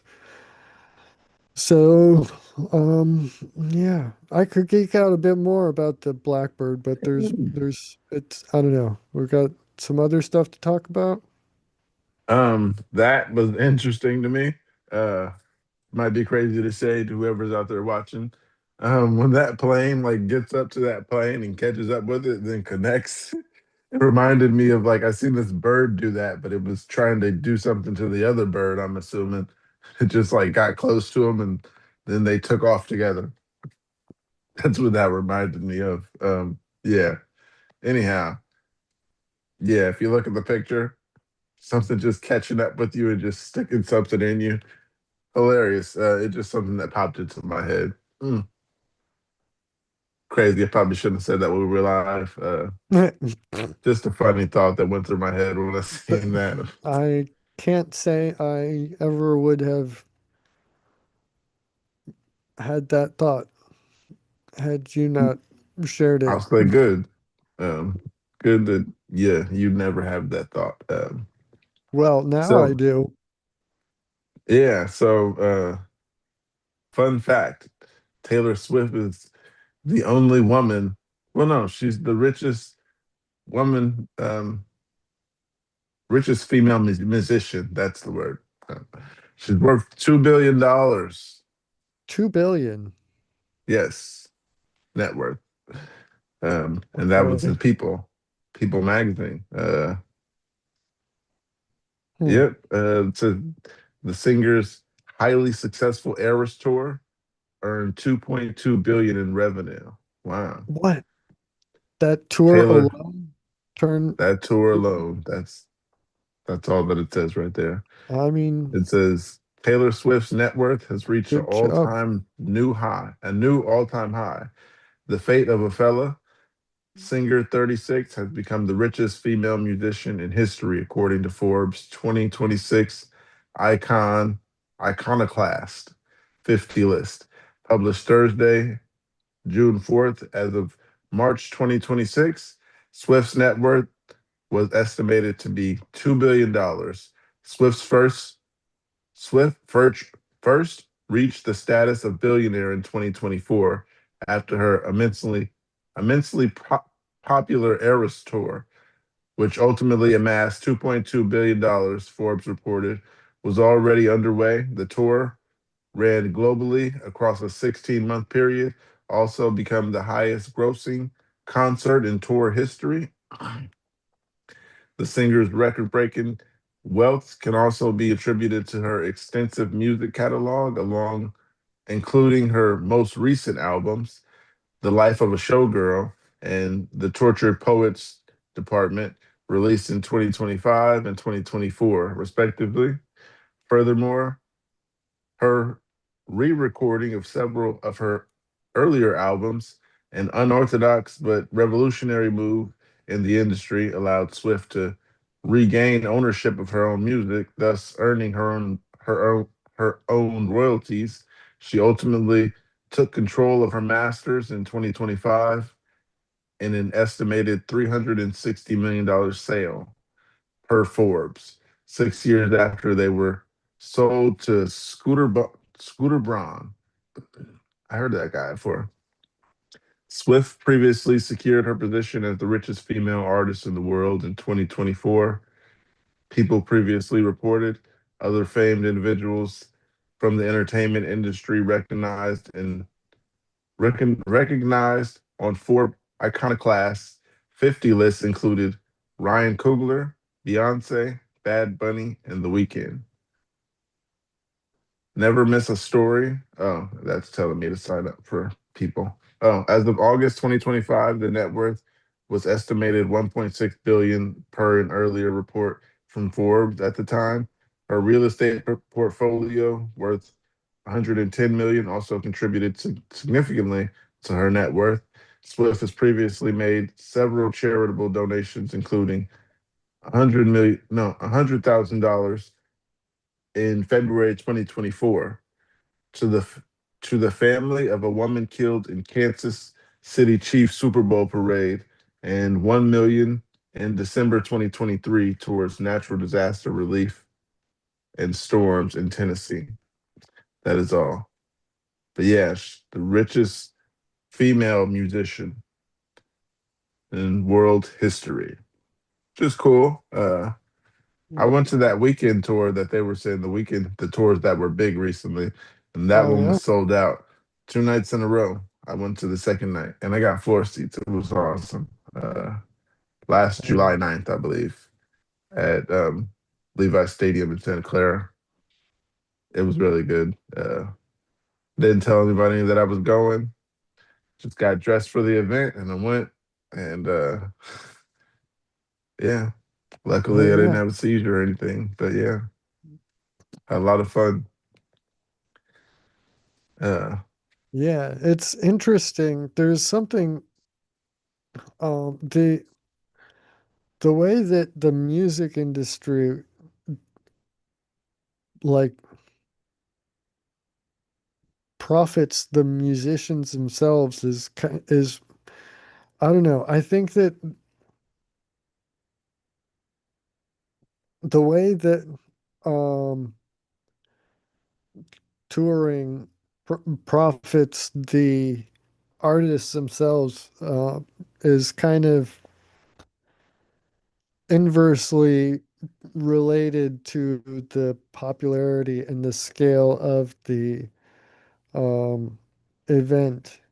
So like a musician who's got um a stadium that's sold out will generally have a larger stake of the revenue from that than a small, no name band um, touring out of the back of a van, playing out of small, clubs or whatever, few hundred seats or something. Or um, it's not fair the way the music industry pays the the um, the touring revenue. It's like the smaller you are, the less your that you'll share get from of. that. It should be the other way around. The touring company would make so much more money from a larger stake of the bigger touring, um, the bigger music um, acts, and use that to help fund the smaller musicians who are, you know, because otherwise it's almost impossible to break into the music industry. For Does she even get half of that?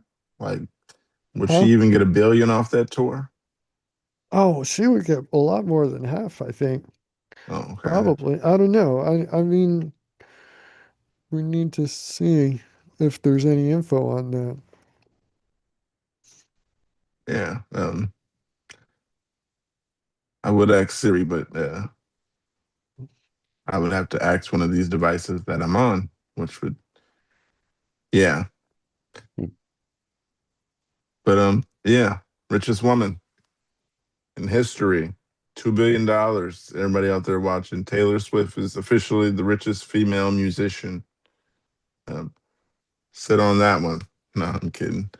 Uh, Taylor Swift is estimated to take home approximately 80 to 85% of gross touring revenue after expenses like venue rentals, ticketing fees, and production costs.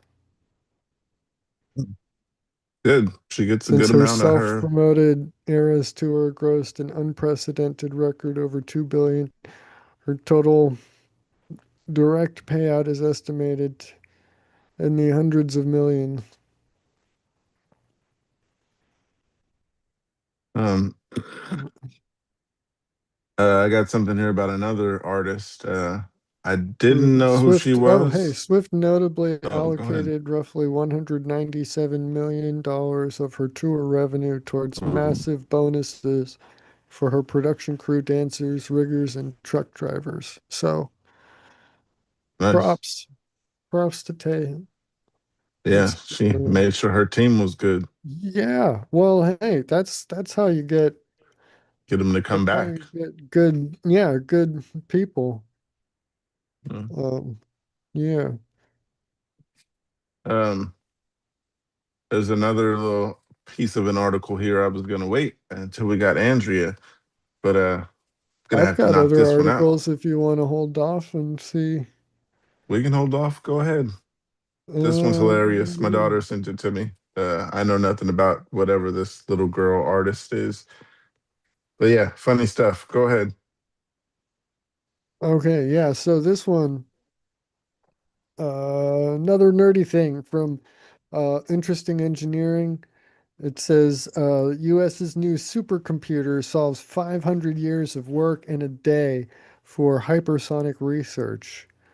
Uh, the U.S. Air Force Research Laboratory has unveiled a new $200 million supercomputer designed to tackle some of the military's most computationally demanding challenges, from hypersonic weapons research to artificial intelligence development and next generation aircraft design.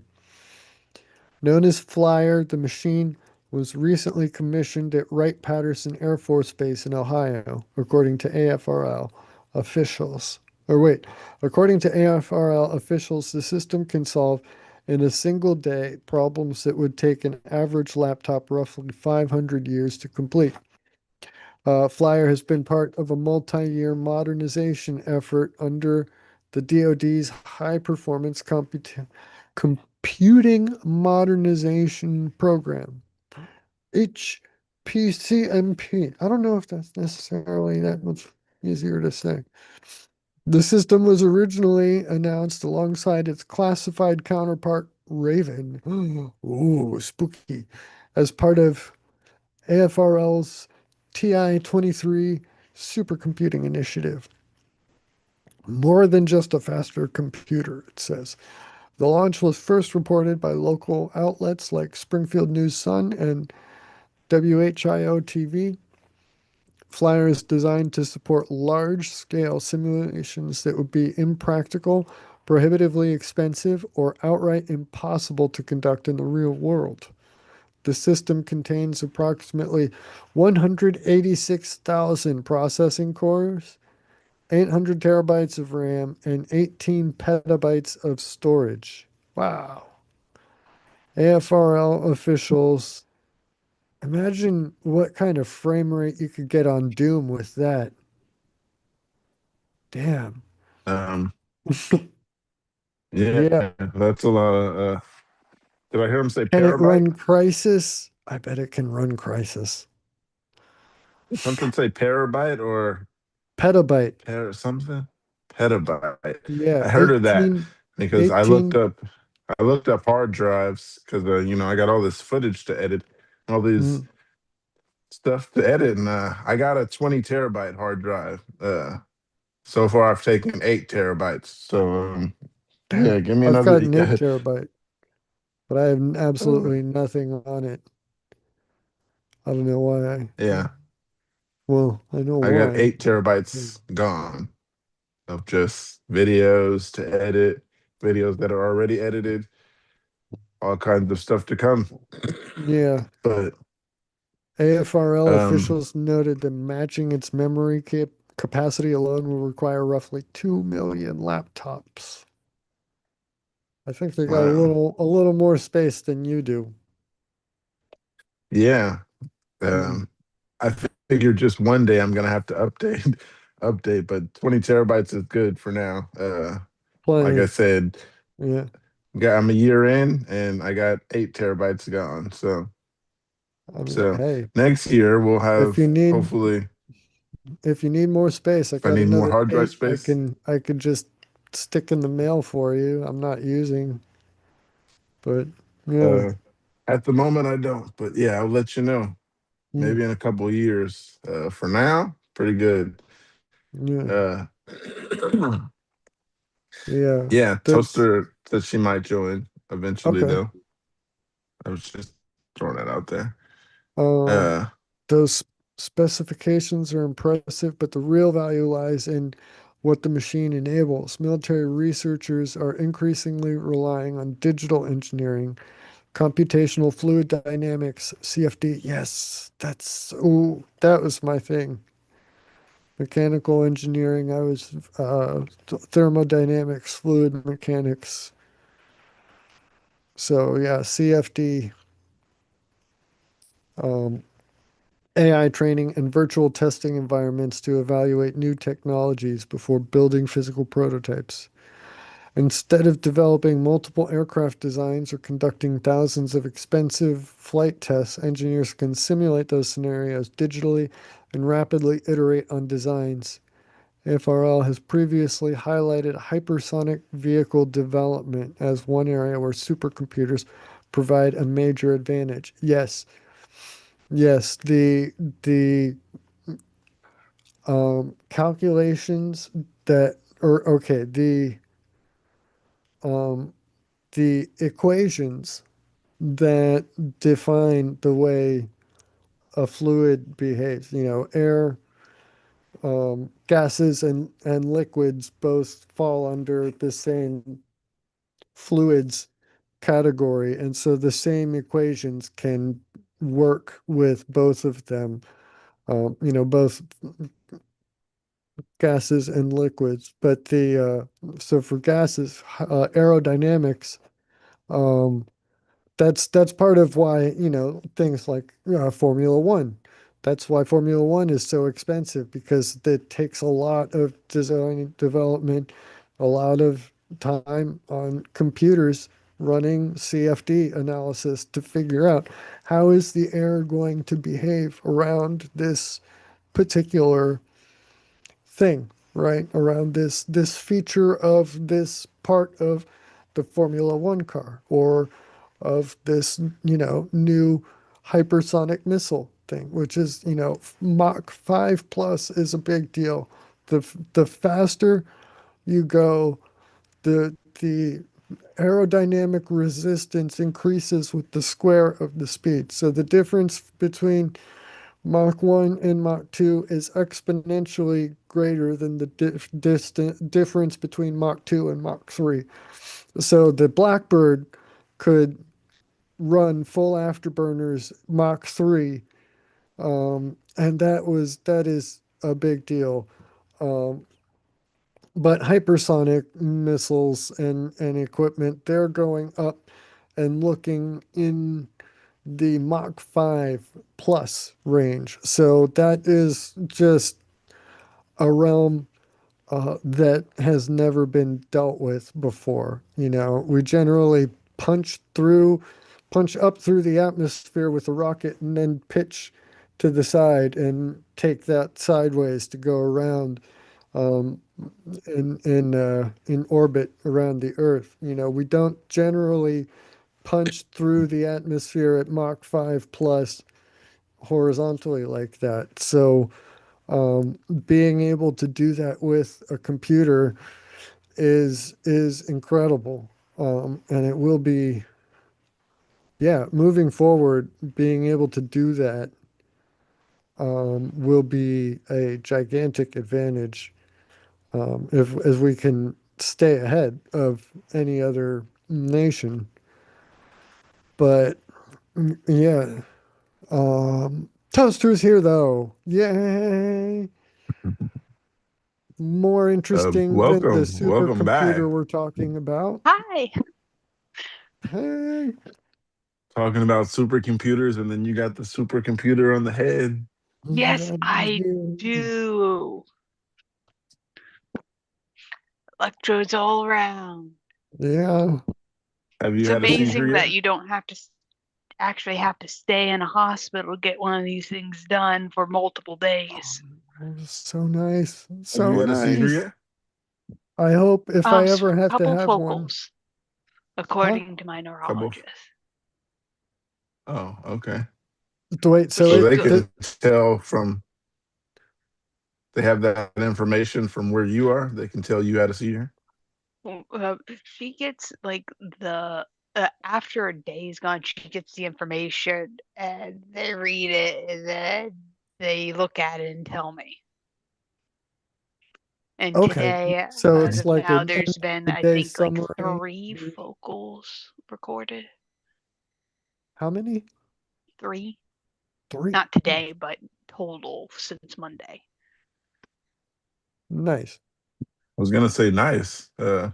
Is that should I say nice to that? Is it? Yes. Congratulations Yeah. on the This seizures. instance, yes. Normally, no. Right. Yeah. Yeah, Um, congrats on the seizures. Yay, seizures. Yeah. Hope you have Awesome. plenty more in the near future. Only in the next couple Um, days, right? How long do Yeah, you have it only in on? the till Friday. Sometime Friday they'll text me and say like, "Hey, we're coming to take it off." I don't know when that will be on Friday. Just sometime Friday. Nice. um, one thing I was gonna say, Katy Perry is the richest female musician in world history. Um, fun fact. Taylor Swift, not Katy Perry.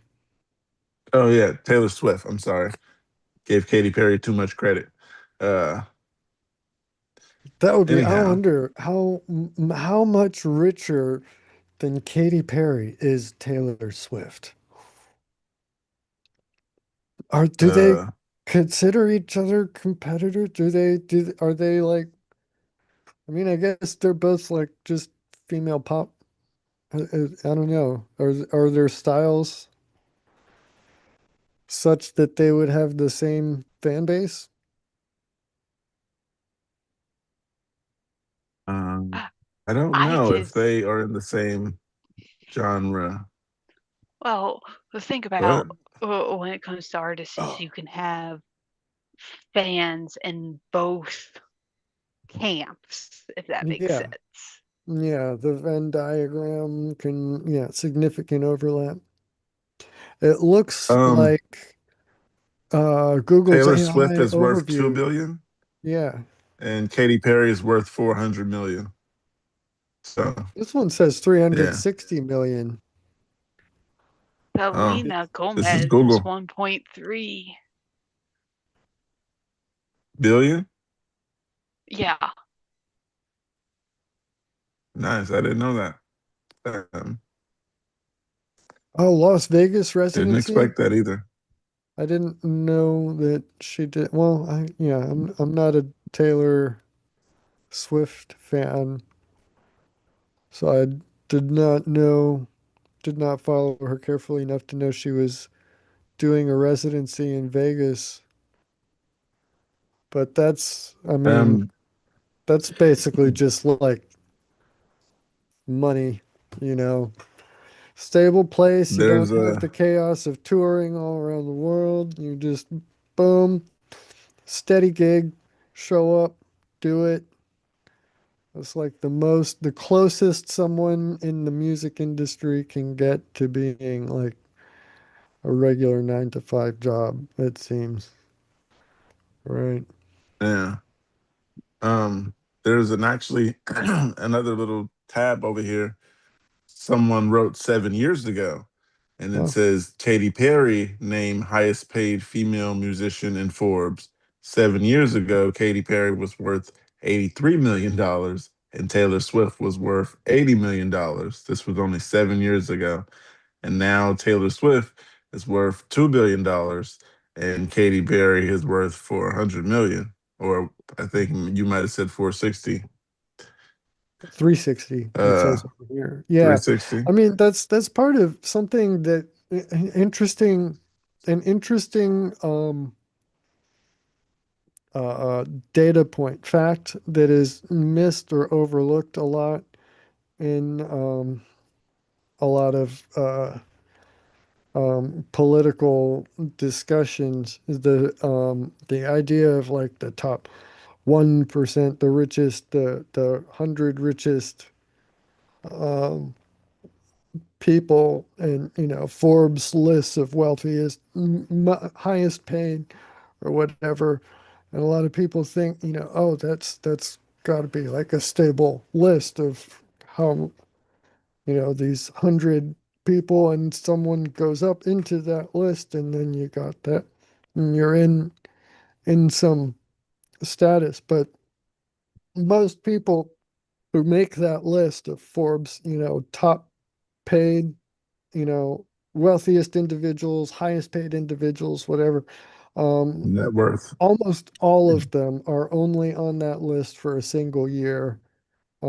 So when it's people are using that as an like to create this argument of this set gigantic cabal of the hundred wealthiest people. Like, no, that filters in and out and changes all the time, and there is no like um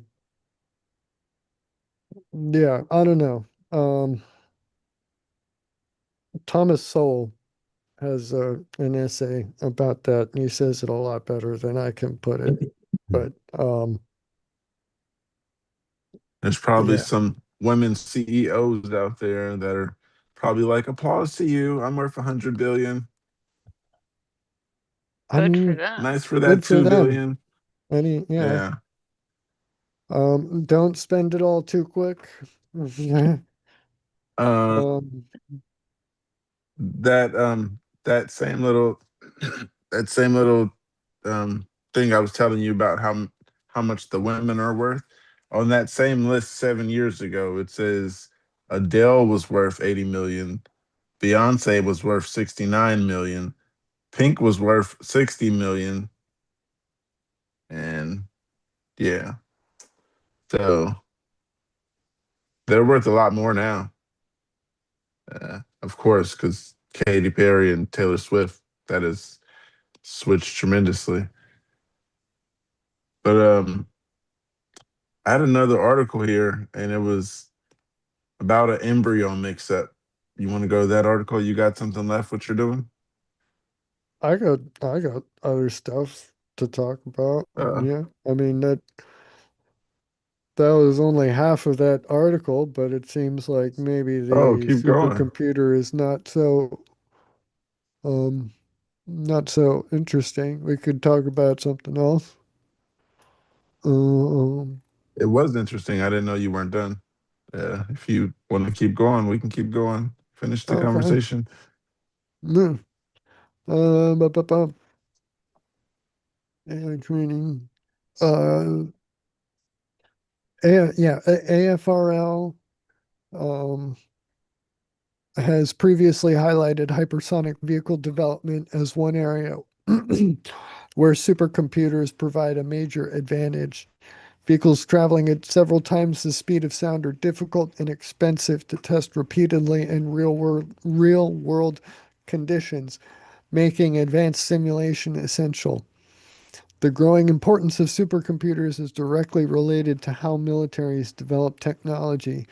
Modern defense programs generate enormous amount of data from sensors, weapon systems, aircraft, satellites, and autonomous platforms. Processing that information requires computing infrastructure capable of performing trillions and even quadrillions of calculations every second. Uh, AFRL officials have repeatedly described modeling and simulation as one of the primary uses of their supercomputing resources, allowing researchers to conduct higher fidelity analyses while dramatically reducing development timelines. Previous AFRL systems have reduced simulation projects from months to weeks while enabling more detailed studies of complex engineering problems. The laboratory has also emphasized the role of high performance computing in the development of artificial intelligence, where greater computing resources enable researchers to train more sophisticated models and run larger scale experiments. Flyer joins a growing fleet of supercomputers operated by AFRL and the Department of Defense. The laboratory previously announced that Flyer and Raven would deliver approximately 14 petaflops of computational capability. Wow. A petaflop represents 1 quadrillion calculations per second, placing the system among the most powerful military research computers in the United States. As defense development becomes increasingly digital, systems like Flyer are emerging as critical infrastructure. The machine may never leave Wright-Patterson Air Force Base, but the technologies it helps design from future aircraft and autonomous systems to advanced weapons and AI models could influence military capabilities for decades to come. There we go.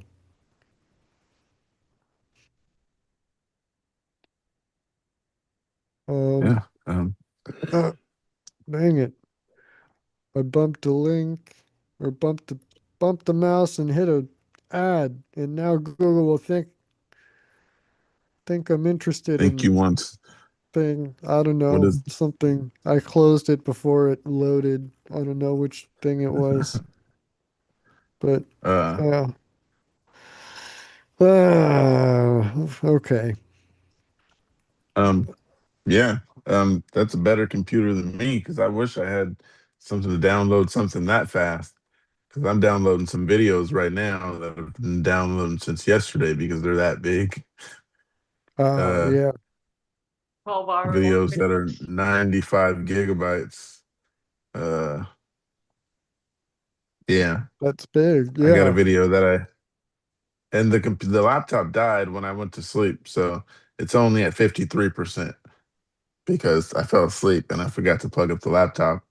Um, so this has been downloading since yesterday. Of 95, I believe it's like 90 something gigabytes. Yeah, that's why I got this 20 terabyte hard drive because I have no space for any information anywhere, and I have so much videos that are have not even been I haven't seen in a while either. It's interesting to edit the videos because then I get to see them all over again and remember stuff that happened. Uh, I've seen seizures that I didn't pay attention to. I mean, of other people and stuff. Hmm. A lot happens during these videos that we're not paying attention to sometimes. Uh, I'm not surprised. yeah, I'm because there sure was a video. for the what 10 hours you were on Can't Zoom hear with you. The us, you microphone's a maybe little get, far. I think for maybe like the 10 hours you Still get with having trouble us. hearing you. Sorry. Huh. I can hear you. Maybe it's me. I think for maybe like the 10 hours you um do, you maybe get 1 or 2 hours of content. Out of 10 hours recorded, I'll get like 6 hours after edited. Well, still, Yeah. that's 40% is a major amount to have to cut. Yeah. That's why I got to watch the whole thing all over again. And then there's ones where I didn't know people were having seizures. Well, I did know because I was told, but I don't remember asking that person, "Are you having a seizure?" And them going, "Yeah, give me a second." Like I they was could like, "I don't respond. remember that." Yeah. No, the person, I think it might have been AJ. She was just like, "Yeah, give me a second." And I even have a video with Jeff, and I don't remember that one. He said, "I'm about to have a focal. I'll join later." And I said, "Okay," and kept going. I Um, distinctly remember the one with Tom when he went into a full tonic-clonic, it looked like, with his head back, and a few minutes later, you mean you muted I him turned and his camera off. camera off, and then a little bit later, I think his wife came in and was like, "He's fine," and he came on like nothing ever happened. Where were we? Yeah, I remember that. Yeah, there's a lot that happened in a year of doing this. The first year, Mark said this would be his 1 year anniversary soon, right? Today is the anniversary of the first Zoom meeting I ever joined with you. Yeah. Happy birthday Nice. in season. I don't think I was Yay. one of the. I don't think I was the first, but I think I was one of the first. I can't remember the date. It was a while in because I was with Sailor Mom at first, and then Kate, and then you came with Kate, right? When you Probably. came, Kate was already there, correct? I remember I was still at my childhood home, and we were in the process of moving. But Oh oh yeah, you my were outside the God, I first time I met remember you. the You were moving support that day.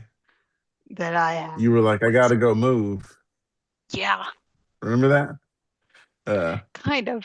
yeah, you joined and you had a cigarette, and you was like, "I'm outside on a cigarette break, so I'll join." And yeah, I remember the first time you joined. It all came back to me. Yeah, it's been a while. Uh, I'm glad but a my year since dad Mark's is been the only here. one that watches these because my mom would kill me. Oh yeah. My dad is a lot more forgiving than my mom. I Thanks for mean, watching, Dad. Yeah, I got an article here. It's about a embryo mix-up. I don't know if you guys have ever heard anything like that, but it says biological parents of baby and embryo mix-up made, in quote, heartbreaking decision not to fight for custody, attorney says. The parents are trying to navigate an absolute, in quote, absolutely impossible situation, the lawyer said. The custody agreement allows them to remain in the baby's life, he said. That's cool. The biological parents of a baby born to another couple because of the embryo mix up in Florida are doing their best to navigate an absolutely impossible situation, their attorney said, speaking days after the biological parents reached an agreement that allows the child's birth parents to keep custody of the infant.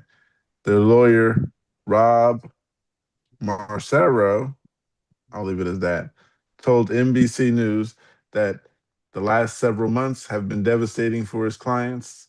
They are heartbroken over what had happened, and they also understand that the birth couple are also suffering. They had to make a heartbreaking decision to not fight for custody. The baby girl named Shay was born in December to Tiffany Score and Stephen Mills, a couple who had undergone in vitro fertilization. Did I say that right? Yep. Okay. At a fertility center in Orlando of Longwood, Florida. Score and Whoa. Mills sued the clinic this year after testing revealed that Shay was not genetically related to either of them.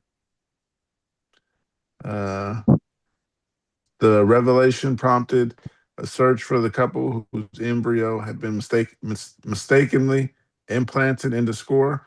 And in April, Score and Mill's attorney announced that the biological parents had been found.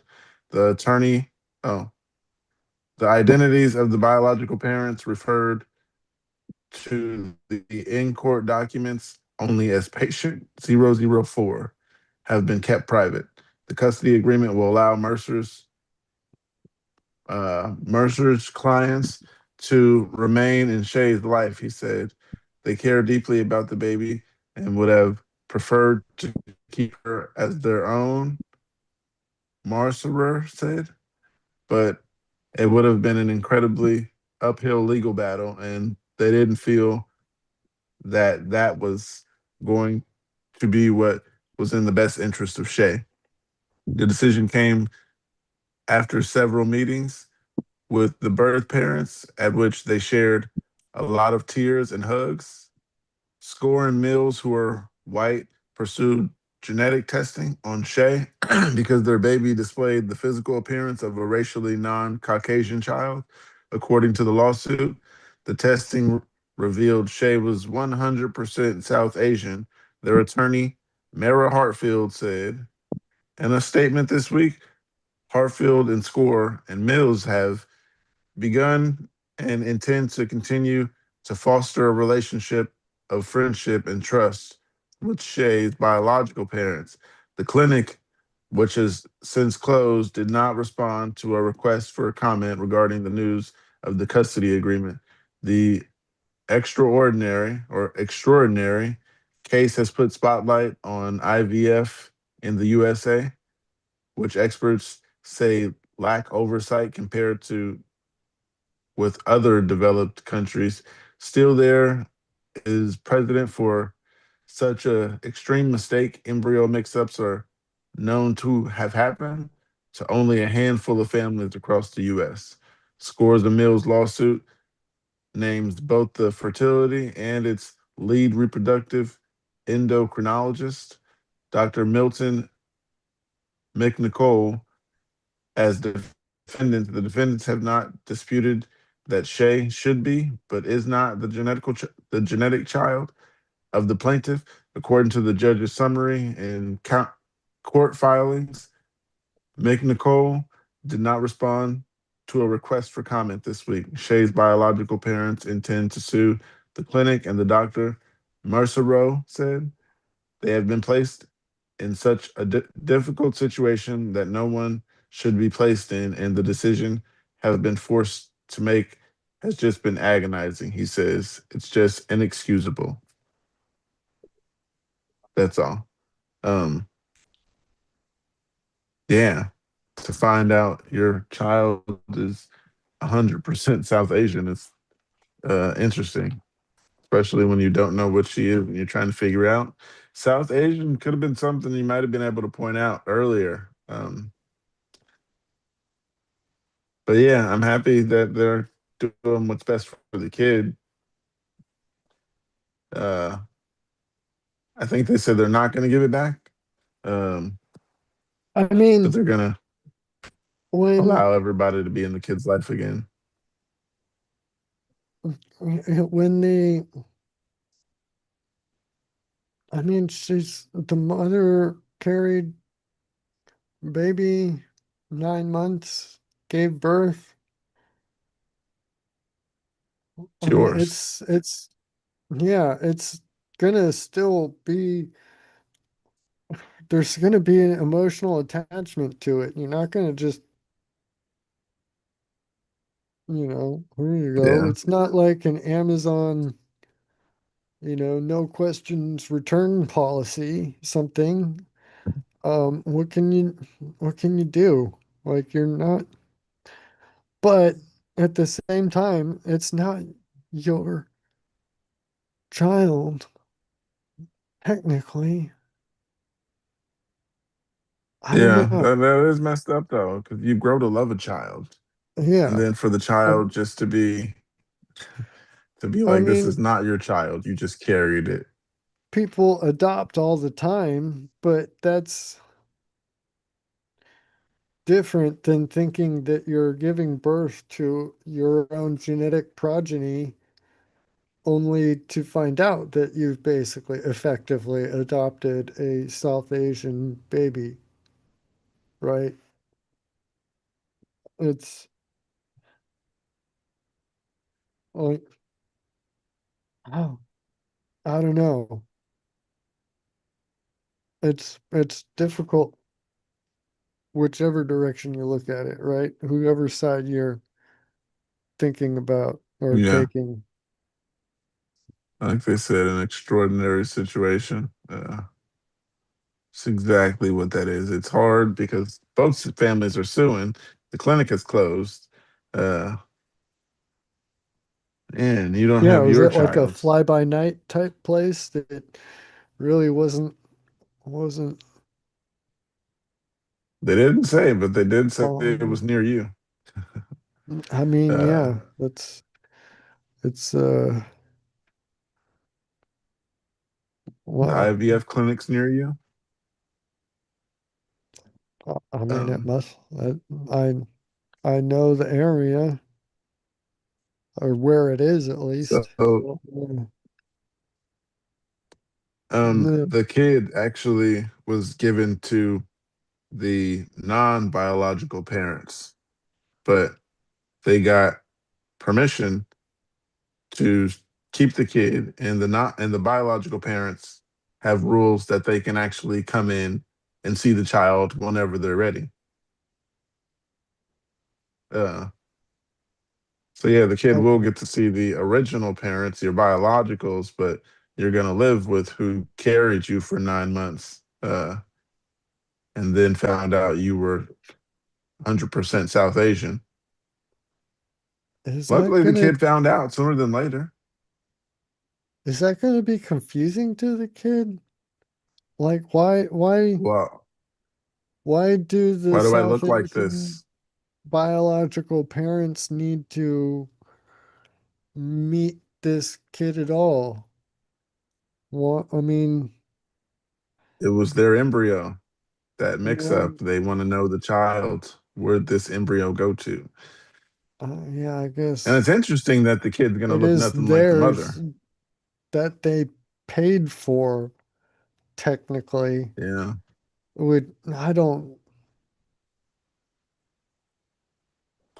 Hey, it's crazy stuff out there these days. But an embryo mix up is the wildest I've saw in a while. And yeah, it's an inexcusable situation. The doctor shouldn't have messed up like that. Like they said, it's only been a handful of people for that ever to happen across the US. I think it happens a lot more often than they And they're realize. It's saying, just not caught. I mean,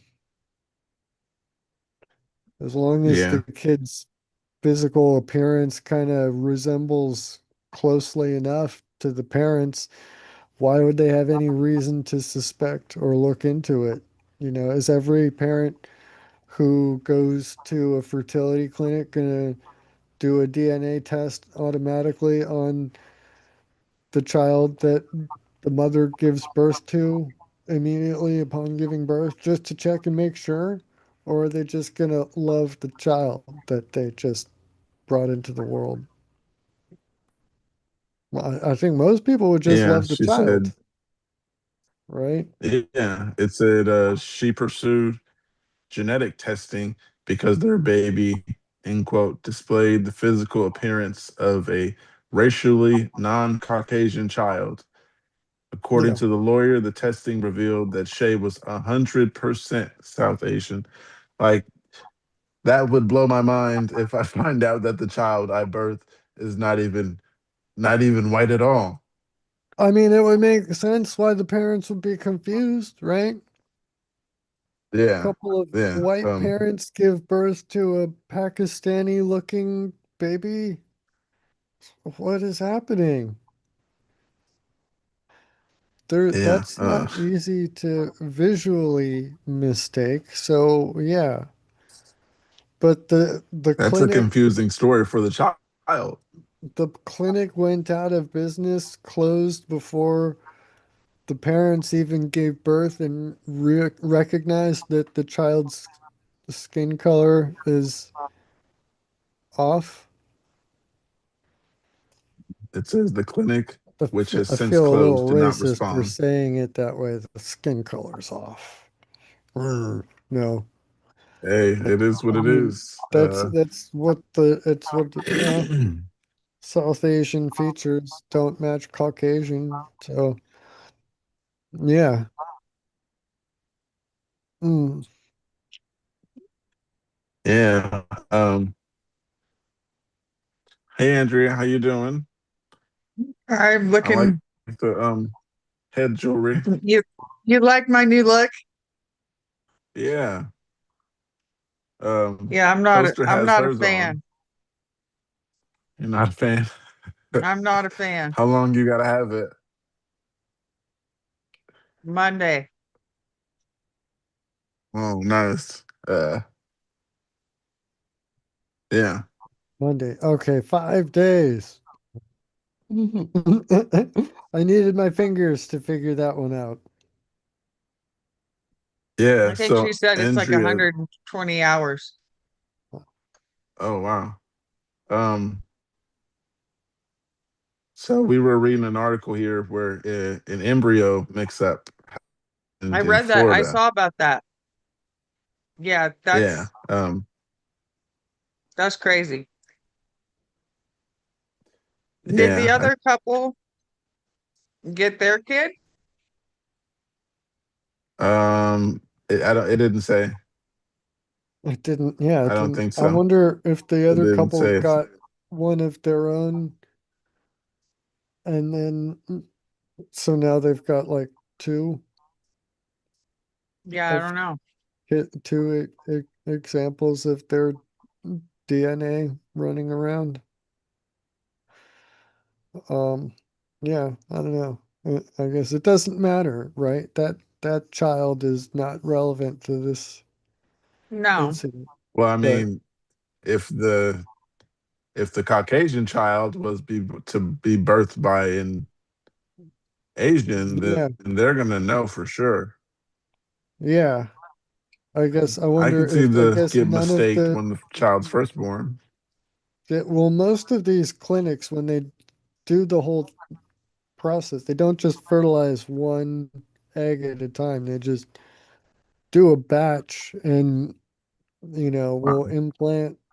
And so it's entirely possible that the genetic parents got one of their own babies, and then the white couple got by accident one of it's not necessarily like a baby mix up in a nursery kind of where they swap them and Yeah, she took care of this child. that's Uh, yeah, if the fertility clinic is closed, then it's probably the case that the white parents have no examples of their own embryos at all, right. which is heartbreaking. the whole story is just sad. Yeah, I'm. How do you feel about the? They said they won't basically push for custody, but they do want to be in the child's life, like get to know the child and stuff. How do you guys feel about that? I was kind of happy about that one. That at least they might do that because some people might say the child just go on and live your life. Well, I mean, Yeah, it how do you guys is feel about that? that embryo is their DNA, and they paid for that embryo to be fertilized. So they do have a claim. Mhm. It's not entirely without merit to try to claim custody. Right. Um, I don't think that there's any case law precedent for this either. So, um, I don't know. I guess They they're both just sue the being, clinic. well, it sounds like there's no clinic left to sue. Fly by night type Uh, place. Makes sense that they make a I mix think it up says like that they both this. have open cases. Yeah. Well, with whoever the owners of that clinic were, right? Just because the clinic isn't Yeah, open now doesn't mean that they got away scot-free, right? Oh, yeah. It said they did not want to comment. yeah. They're gonna have to go through. They made a custody agreement, so yeah, the agreement is just basically that they get to be in the child's life because it is their genetic child. It says so. They probably couldn't even move across the world and go to Russia or anything like that, or move to wherever because the family wants to be in the child's life, which is interesting too. If And you that's found messed out up. you had a if you found out you had a biological child out there, wouldn't you want to know him? Yeah, I but would. uh, from the other side, though, it's like I can't move away from you guys now. I'm just thinking like how the other person's gonna feel. Like I have to be here with you guys in Montana or wherever the case. Oh, actually, it's Florida. Yeah, So do the this two person couples can't need leave to Florida coordinate? now. Yeah, do the two couples need to coordinate their entire lives together? Probably to some That's what it extent sounds so that like. I mean, that until way the they kid will grows adhere up. to the agreement. Yeah, at least until Yeah, and age 18. Um, who's treated like a step parent and who's because if they want to be in the child's life, that's also like you might want to give visitation and all that. well, Uh, I'll look for another article connected to it, but yeah, I was wondering that the person has just got to be around for the rest of my life, and you might want to raise them like this, you might want to raise them like that, but that's going to be some rough situations. Mm. Especially because there could be some cultural differences in this particular case. yes, Yeah, you yes. cannot like how they're raising this because you're like you said, cultural stuff. You can be like, oh, that doesn't seem right, but it's right to a not wait, it's right to a Caucasian family, but not right to an Asian family. Um, Right. yeah, Or vice that versa. mix up they could really disagree with, or feed you something that you're not eating at one home. That's a messed up decision. I mean, a messed up position for the child as well. Uh, It's just a really difficult situation all around, I would say, for everybody involved. mm. Believe it or not, I've been waiting on you. You've been waiting on me? Y- yes, You just yes, wanted to see my smiling uh, face? yes, and there's an article here that my daughter gave me, and I thought you would find it funny. Uh, yeah, I was looking at the podcast that my daughter was telling me about, and then I was like, "Are you serious? This is what happened?" And she was like, "Yeah, this is what happened." So I watched the whole podcast, and the girl was talking about how I don't know the name. I mean, I don't know personally the name. I see the name right here, but I don't know the person or whatever band she's in or something like that. But she said when she's on stage, she can smell the front row because they're wearing diapers, so they don't have to go to the bathroom while she's on stage. I think That I is saw that as well. disgusting. Yeah.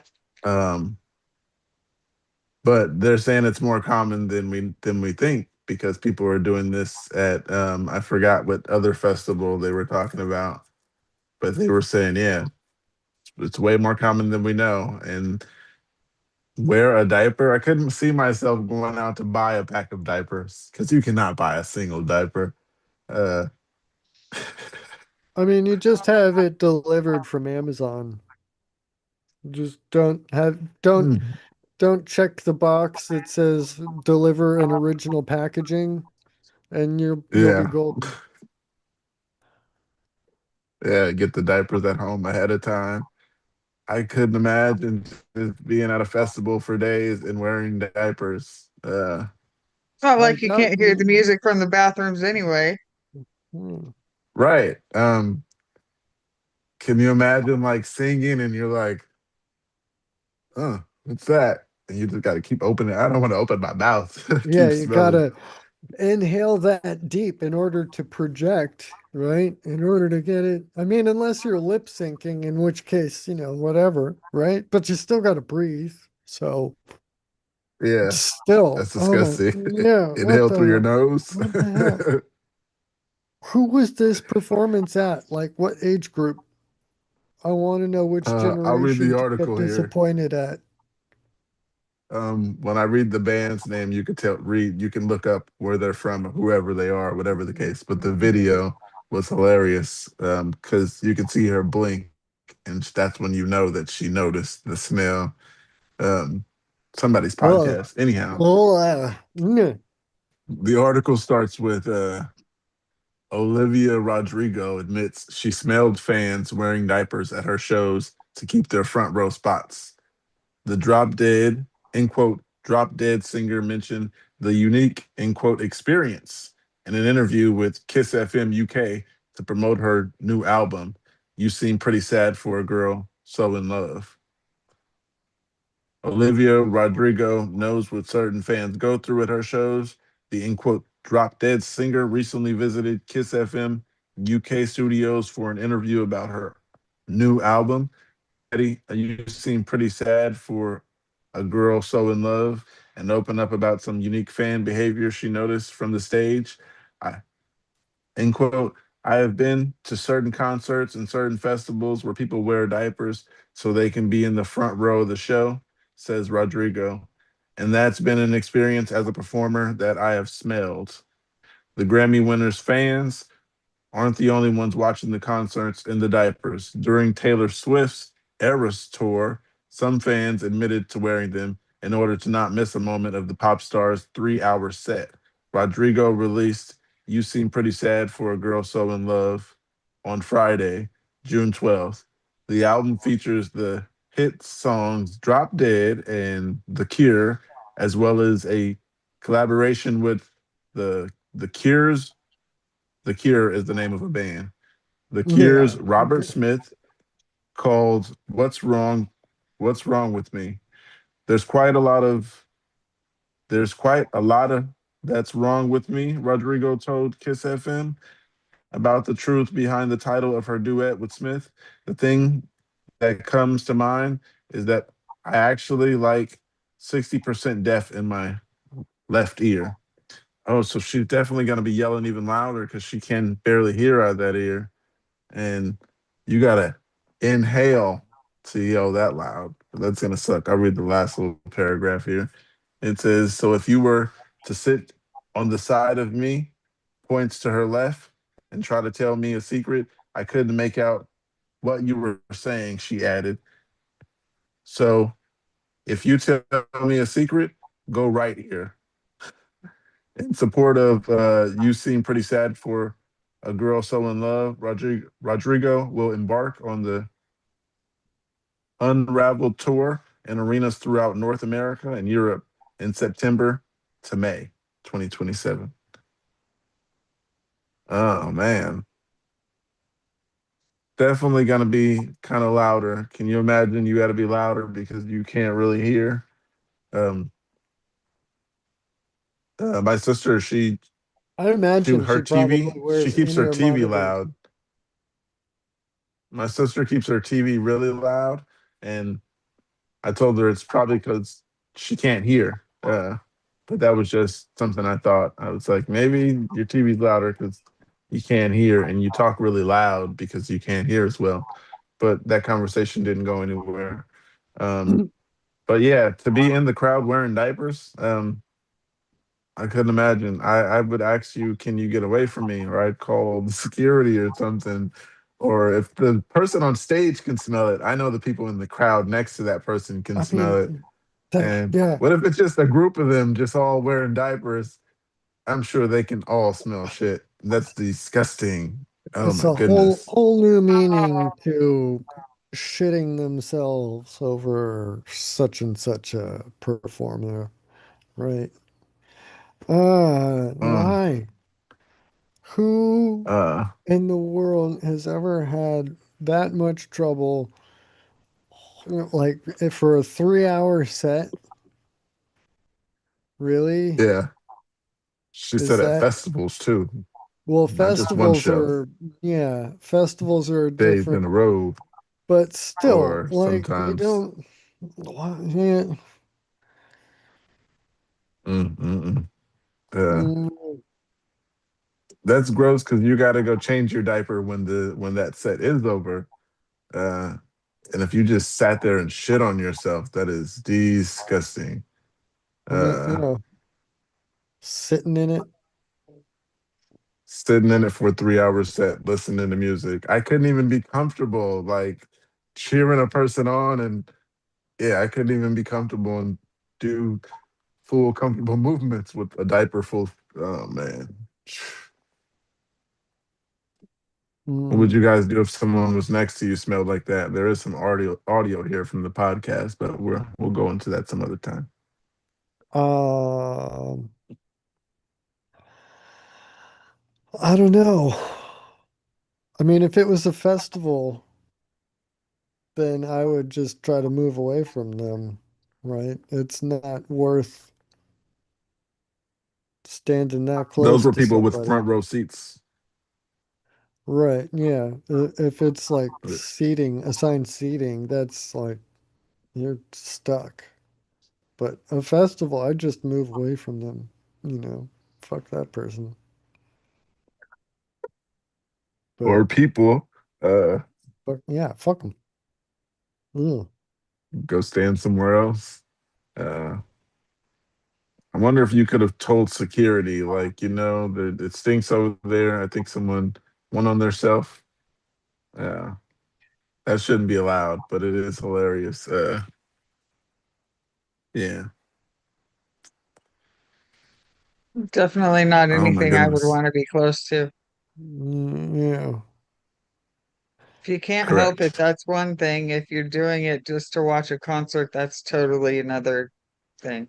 that's dumb. Yeah, that's just like, I don't know. Yeah. Uh, I Uh, There is no musician interesting enough to make that worthwhile to me. I Just, make agree. you this person gets you to purchase diapers before the concert. yeah, Mm, I'll put up with mm. a porta potty before a diaper Right. gladly. Uh, oh man, that's hilarious. But I had something else here, but I was also gonna send something to you, Mark, because I thought you'd be more interested in this one. I got something on myself. Go ahead. Go Where ahead. is it? Where did it end up though? Uh, okay. Definium's LSD-based therapy elicits, quote, profound efficacy in phase 3 depression trial. Yeah. Definium Therapeutics oral psychedelic treatment for major depressive disorder met all endpoints in a late-stage trial, sending the company's stock soaring more than 50% when the markets opened on Monday. In the phase 3 trial, DT120, a formulation of LSD, elicited an 8.1 point placebo-adjusted change from baseline over the course of 6 weeks along a common scale for depression called the Montgomery-Åsberg Depression Rating Scale. Definium, formerly MindMed, reported on Monday. While Stifel says Analysts were expecting a strong showing from DT120. They wrote in an investor note on Monday that the results, quote, exceeded expectations with clear and highly robust efficacy in the MDD population. Yeah, exactly what psychedelic proponents have been telling everybody for like all of psychedelic history. Yeah. Um, so in today's news, company discovers the obvious, um, and Hmm. they're monetizing it. Of course. Of course. Well, furthermore, They're late. right, the DT120, they needed to formulate something different enough from the LSD molecule because LSD itself, LSD 25, was patented back in 1920 something by Sandoz Laboratories. That patent has long since expired, so they cannot monetize LSD itself without making it different in some way. So orally dissolving tablets, you basically have a like instead of putting a drop of LSD solution on a sugar cube or in a on a piece of paper that you eat, they're just gonna put it in a little like tablet thing that dissolves quickly in your mouth. That's all they've Hmm. invented here. But it works, so investors are happy, right? Yay. Yay, capitalism. I mean, let them make money if it works. I don't care.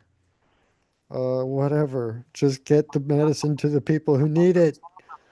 Mental health crisis, MDD population, robust efficacy does not happen often, especially off of a single dose. This is incredible. This is why it was given breakthrough status by the FDA. It is profound. Um, Furthermore, DT120 maintained its effects over the course of 12 weeks with a 7.3 point reduction on the depression scale. So, 8.1 point change from baseline over 6 weeks, 7.3 point reduction over 12 weeks on the depression scale, showing no new safety signals.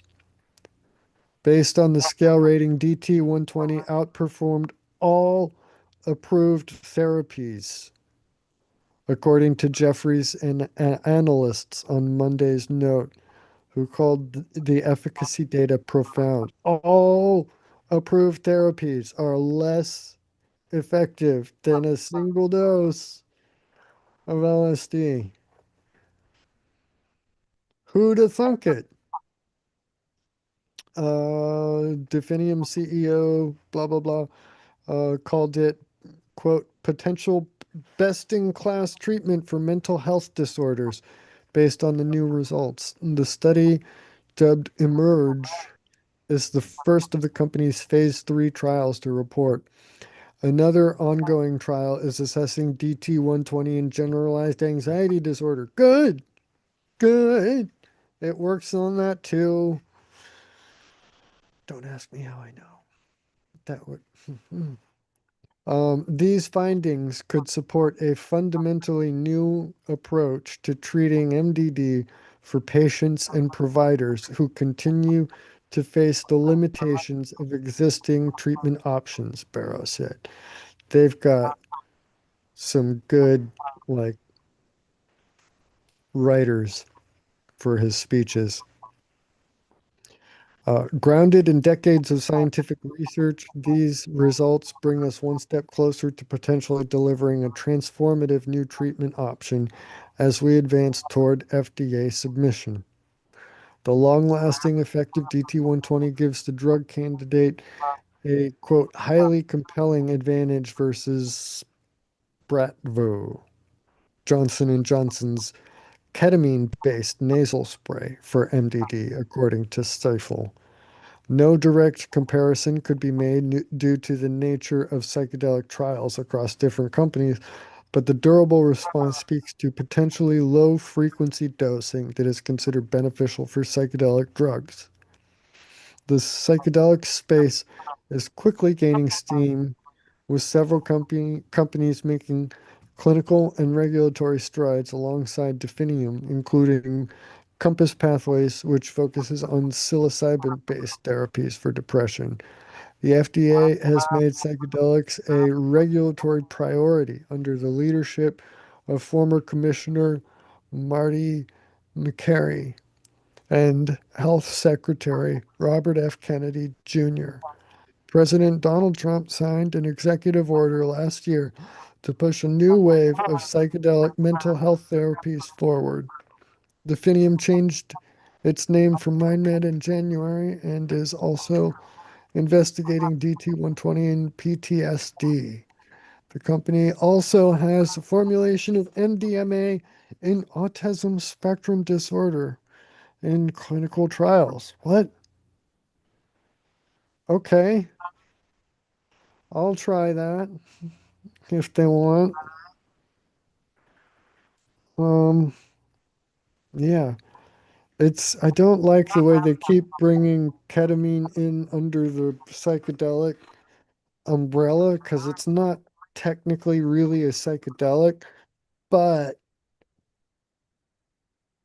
close enough, I guess. It is a hallucinogen of some sort, but it's technically a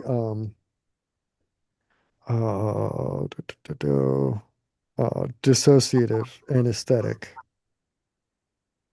But yeah, this is pretty cool, I think. What, how about you guys? Psychedelics are legal in California, so um, that would be considered legal. Are they legal in Florida and Kansas? Um, But they are they grow trying to get everywhere. it legalized? They don't let us have any fun in Kansas. Mhm. Um, yeah, they have places you can go get it. Uh, they have this one Like, church. Uh, oh, Church yeah, Native American Church. I have no idea. The name of the church is named Zidor, like side door, but it has a Z. Um, Hmm. and they know all the history and where it came from and who grew it and what it's good for. Um, yeah, I only need it for recreational use at that time. So I was like, I don't really need to know all of what it's for. I'm just getting some, going home, and I'll let you know how it goes. And it was disgusting.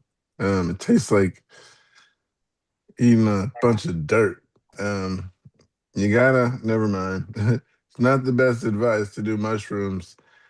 Yeah, don't do it alone either. Mm, No, it's what you legal should here, but crush them, grind them up, put them into little gelatin capsules, swallow, um, drink it down with some orange juice.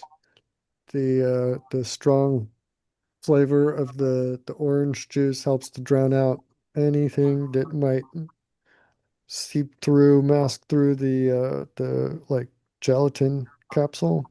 But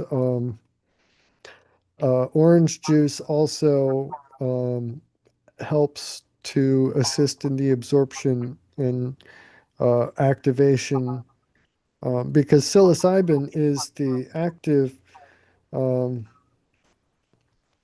um, molecule inside the brain, but uh, psilocin is the actual molecule that's in the plant. It needs to be processed psilocybin. by yeah, it needs to be converted into psilocybin in the body from the mushroom into the brain. Psilocin itself is not active, so you eat it, and then the body with the liver turns it into the psilocybin. Um, but Yeah. Okay. Um, psychedelic mushroom church. Did you look it up? Yeah. Of It's course, man. What do you think? You give me the name of a church that gives mushrooms out. What else am I gonna do but look it up? Yeah. they're not giving them out, but yeah. Well, right, but in exchange for whatever donations, right? Yeah, they asked for donations. I was thought that was funny, but hey, it's legal, so they can sell them. And I yeah, mean, if you well, ever get plus a chance to go to, the religious layer adds another, protection from the federal government. I betting a lot of that is all kind of just tongue in cheek, you know. But mm, yes, we'll meet. It's 130,000 plus members. Wow.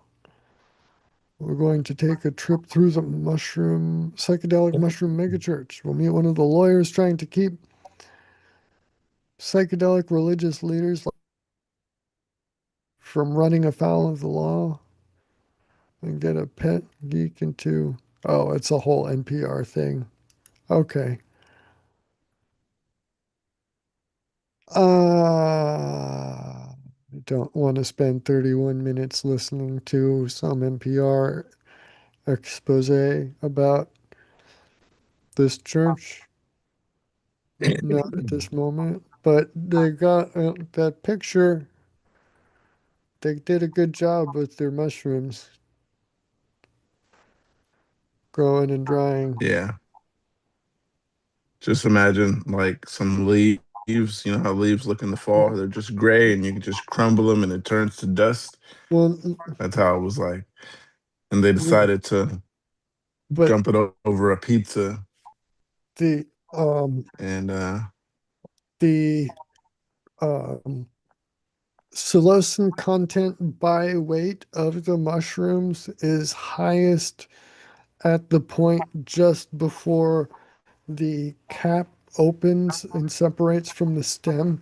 So the fact, what I'm seeing here in this picture from this NPR psychedelic mushroom church article thing, they got this bowl, and a guy's just holding a couple big dried mushrooms up on top of this bowl full of more big dried mushrooms, and Giacomo, they're all Liana, picked.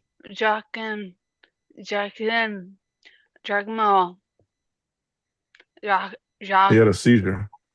Are you Jacques, okay? Jacques, Yes, she had a seizure.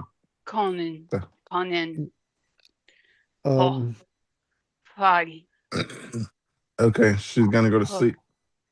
Fun, by a I'll toaster. talk to you later. Um, Um, well, I um, had another article. good If you didn't, news, I guess. The best time to have a seizure, but um, well, she it has looks like, the thing on her head, so yeah, she's yeah, been trying to do this. She finally Getting got good data. one. good. Get Yeah. Yeah. Now it's your turn, Andrea. We're watching. I need to, but I'm feeling like it's not gonna happen and I'm gonna spend a week with this headgear and nothing will happen except for being uncomfortable and bored. But at least I can do that at home. Hmm. Yeah. Um, They, these mushrooms, though, that they picked them right at a good point, right before the cap, so they got and they know what they're they dried doing. them. They good, yeah, Um, Fried yes, mushrooms. yeah, this place, the place I was telling you guys about, Yeah. they know all the information about their mushrooms. They know the temperature of the room they grew in, um, time of the year, stuff they use to grow it with, all kinds of stuff, and they can tell you how certain stuff helps. And I was just like, I just want to try it. Someone told me here, so I'm trying it out. Um, Tastes disgusting. Just like somebody, it's like, eat this piece right here. And I was like, ah. I could imagine what dirt tastes like. Just a nothing, Yeah. gross. Doesn't taste like anything, but it's gross. Well, Uh, it's fungus. It is the like reproductive the organs ashtray. of a fungus, literally. So, yeah, it Mm. broke down whatever organic material they gave it in the growing process, but that's basically like controlled rotting. That's why It was it's good. something that takes some I care, mean, the night after. um, because you're basically creating a perfect environment for mold to grow. So if you don't sterilize everything, if you're not really careful about all that, then you can get contamination and the whole thing is just done, done for, well, a waste. Um, but, Yeah, once you I didn't get know the the farm name. hang of, you know, sterilizing everything and stuff, it's not too difficult to grow grow your own shiitake mushrooms. Um, do you know when when you should harvest? Is there a certain time of the year? I don't remember them saying that, Oh, but they it's were just a telling me like quick the name of process the of a couple farm of and all weeks. that. Yeah, it's a Couple of process of a weeks. couple of Oh weeks wow. that they you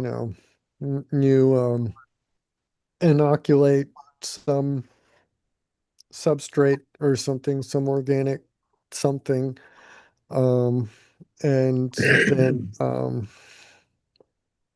the fungus grows. You'll see this white network. That is the actual like fungus. The mushroom is basically just the part that releases spores out to spread um, and reproduce everything. So Yeah. you get this like whatever a good easy um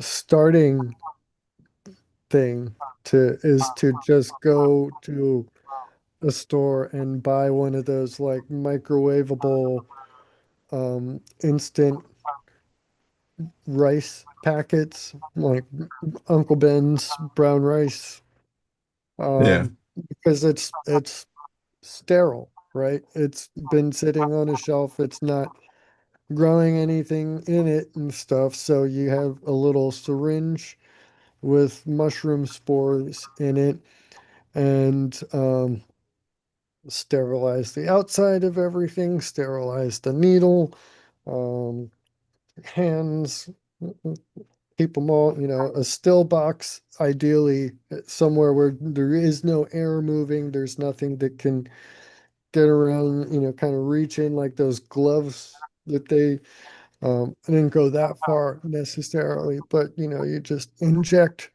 some spores into some organic something, and then the fungus starts growing. And if you did it all right, then it's only the fungus that you want, right?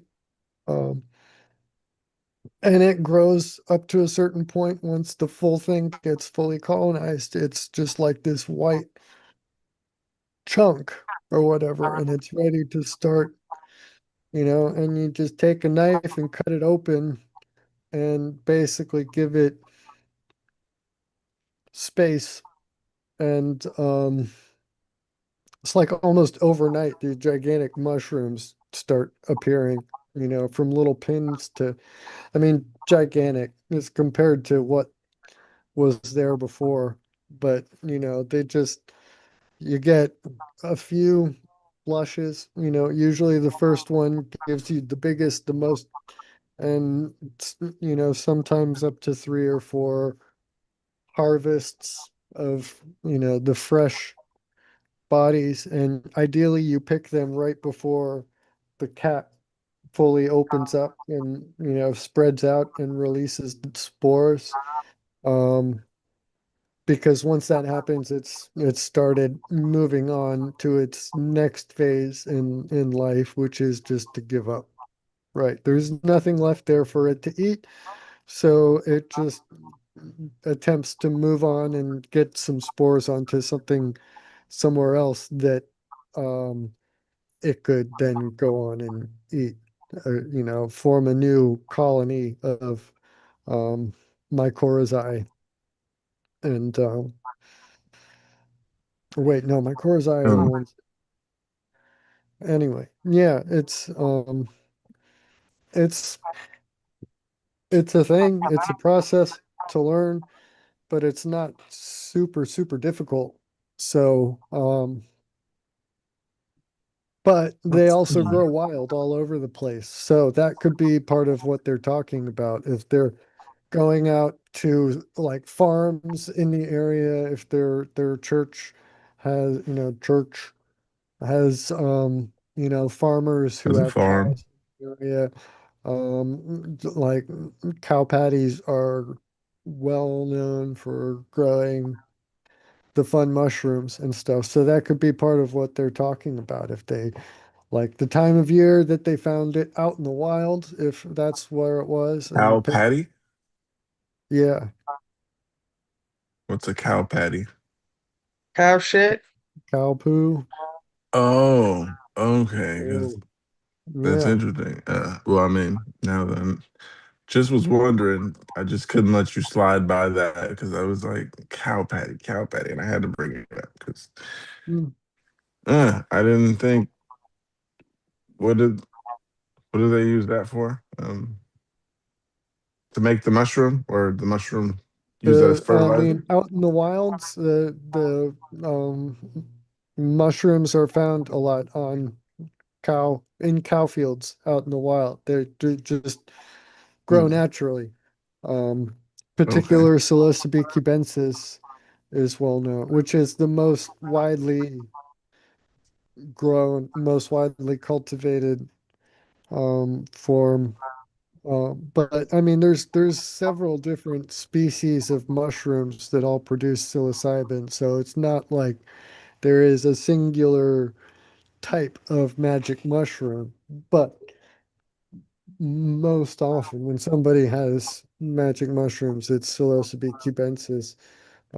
There are others that are stronger, but they're not very common, and they're really not as easy to cultivate um, as the others. So it's not really worth the time to try to grow any other um, like liberty caps.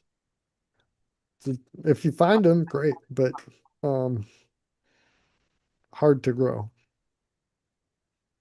allegedly. Okay.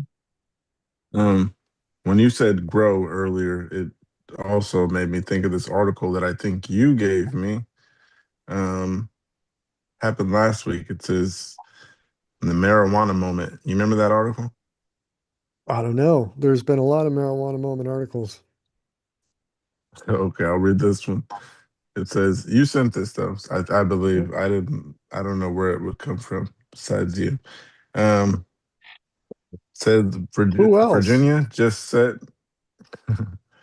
Virginia just set an August deadline that will wipe out hemp businesses 11 months before the legal marijuana market opens up. It was on June 18th, so it's very recent. Yeah. Anyhow, for more than 8 years, I have built my business one customer at a time, pouring in my savings, my time, and countless sacrifices to create something that supports my family, employs Virginians, and strengthens our local economy. This week, I learned that much of it is likely to become illegal on August 15th.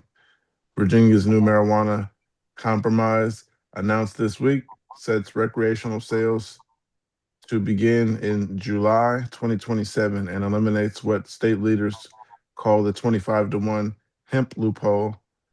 At first glance, the change looks like technical. A new definition of hemp renders roughly 80% of the products currently legal in Virginia illegally overnight. For hundreds of small businesses and thousands of people they employ, that is not a minor amendment. It is an extinction event with a date attached. Here is the part that here is the part that should give every Virginian pause. Hemp products more than 2 milligrams of THC will become illegal on August 15th, 2026. But the legal retail retail marijuana market does not open until July 2027. That leaves an 11-month gap in which there is no legal regulated place to buy products at all. Businesses like mine are being shut down nearly a year before the market meant to replace us even exists. For anyone following this for the first time, the 25 to 1 ratio is not a loophole. It is a foundation of Virginia's legal hemp market. Under current law, retail hemp is capped at 2 milligrams of total THC per package unless it meets the 25 to 1 ratio of CBD and THC. That ratio is what allows the full spectrum CBD oils and tinctures and soft gels that Virginians rely on for sleep, pain, and recovery to exist on the shelf at all, eliminated. And a flat 2 milligram cap takes its place with no room for these products. Mm. It's been suggested that these products were sold outside a robust regulatory frame. That is not accurate. Since 2023, Virginia Hemp has operated under one of the strictest frameworks in the country: mandatory testing, packaging and labeling standards, age restrictions, limiting sales to those 21 and older, and registration and licensing requirement. We were told they there was a path to compliance. We followed it, signing leases, hiring employees, and building long-term plans around those rules. Now, after years of operating under them, the rules change again in a way that makes compliance impossible for much of the industry. The economic consequences are staggering. Last year alone, my business contributed more than $30,000 in Virginia sales tax, not counting payroll income and other state and local tax. If my experience is if my experience is even remotely representative representative of Virginia's roughly 1,400 licensed hemp retailers, the Commonwealth stands to lose more than 42 million a year in sales tax revenue alone. As the state prepares for future marijuana markets, shutting off an existing stream of revenue before the new one operates makes a little sense. Why drain the hemp revenue river, before the marijuana revenue river has begun to flow? The change is framed as a matter of consumer safety, but considered what actually happens on August 15th under the new law deal reached by Governor Abigail Spanberger, Democrat and lawmakers. The Virginians who rely on these products, many of them seniors, veterans, and parents seeking alternatives to conventional pharmaceuticals, do not do not simply stop seeking them with no legal source. For 11 months, many will turn to unregulated, out of state online sellers. The predictable results is stronger illicit market and weaker legal one, which is the opposite of consumer protection. Consumer protection. The most troubling consequence is what this does to non intoxicating wellness products. The 2018 federal farm bill was inspired in part by stories like that of Charlotte Fiji, the young epilepsy patient whose response So hemp-derived CBD helped reveal the therapeutic potential of non-intoxicating cannabis. Full-spectrum CBD oils, soft gels, and tinctures have become essential to countless Virginians. They are not being they are not being used to get high. They are used to sleep and manage discomfort, to support recovery, and many people buying them have no interest in visiting secured marijuana dispensary, nor are the future dispensaries likely to stock low margin wellness products when their focus is THC.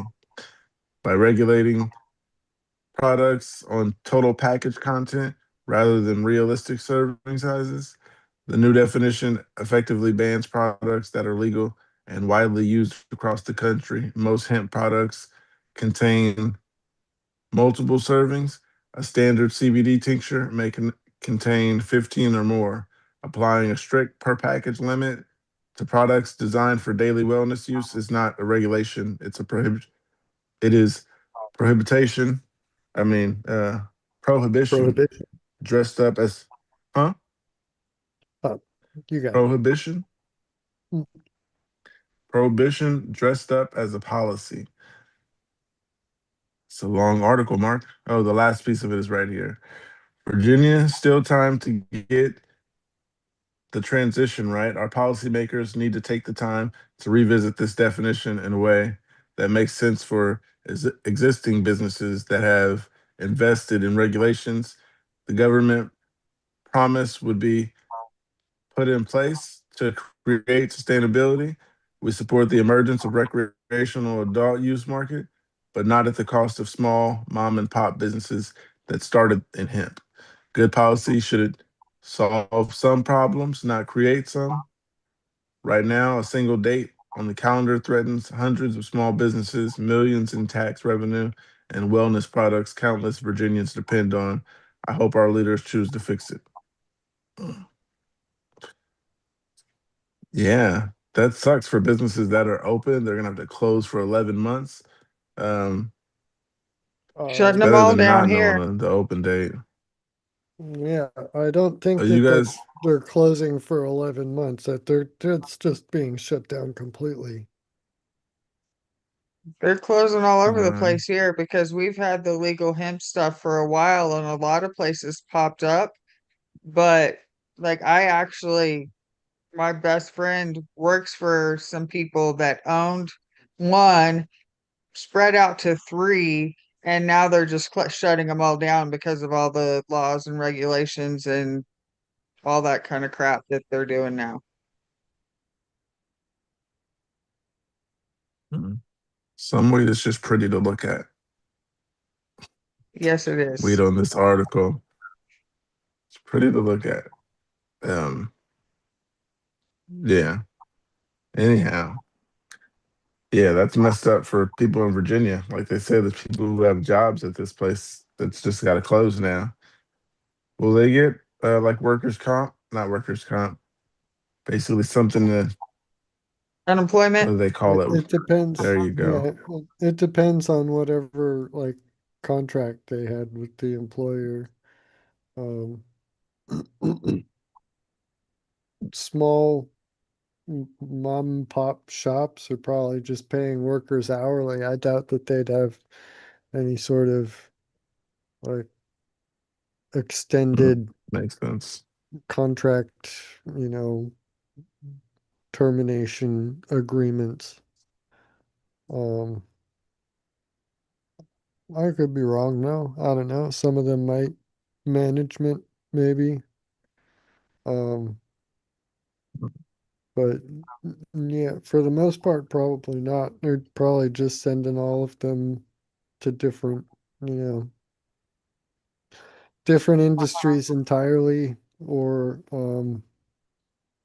just set, setting them uh bankruptcy, sending them to bankruptcy, Mm. which is, I mean, I don't see any good reason to do that, to not just Why the 11-month gap? Why not line them up in a way that's in the best interest of the people of Virginia? Like,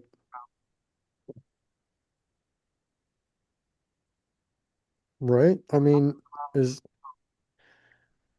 Common sense isn't common. Right. Um, who would benefit from them eliminating that market with that gap? doesn't I seem like mean, anyone's going to benefit. right. I'm trying to think. There's no reason to do it except just because maybe it's that whole, anti-cannabis in any form and realized that, oh, the Farm Bill, the hemp thing created a possibility that some people can create intoxicating products out of it, and so we better just shut all of it down. Um, I, I don't know. I They mean, just I need to get, legalize weed. yeah, well, that's basically what the Farm Bill did. I mean, Not enough. not enough, yeah, never enough until it's just completely done. But um, I was going to say not until it's all legalized, every kind of it was marijuana. the first, it was the first one. It was explicitly made illegal before there was ever any Controlled Substances Act. It was there, and Hmm. it's in a special league of its own on top of the. I think that we just read that, like, one of the recent podcast episodes, that the didn't the government repeal that original law that had banned it? Hold on. Um, you got another article over there, Mark? Otherwise, I got one. Mm, I got one hot and ready. go for it. Um, no This guarantee I article won't. here. No guarantee I won't Okay. interrupt you if I find what I was looking for, though. Just fair warning. Okay. But You're able to. that's pretty much normal, This right? one. Business as usual. Yeah. Um, but yeah, I'll start reading this one. It says, "We're not cattle. Southwest passenger at MIA told she's too large for seat.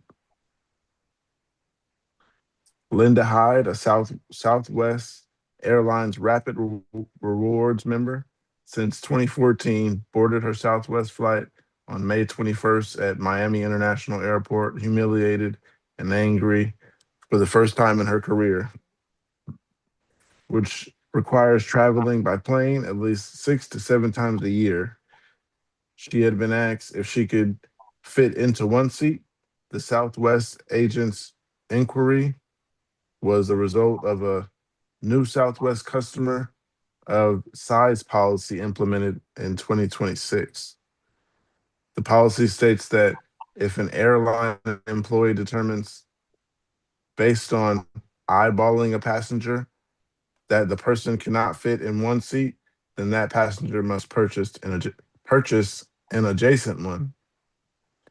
Though Hyde explained to the agent at MIA that she could not fit into one seat and that she had flown on full Southwest flight the previous Monday in one seat. The agent said she would likely have to buy another ticket.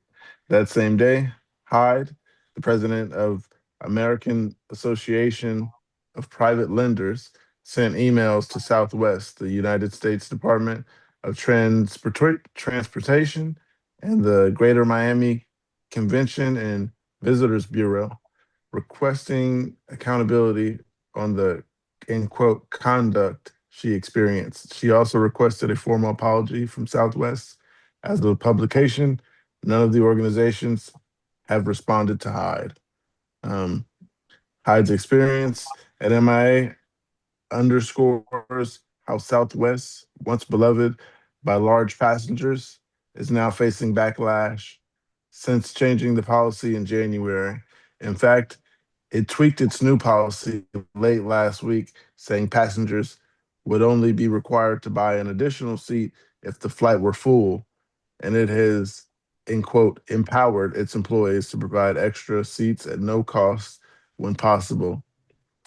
A Southwest spokesperson said the updated policy will be published on its website, in quote, in the near future.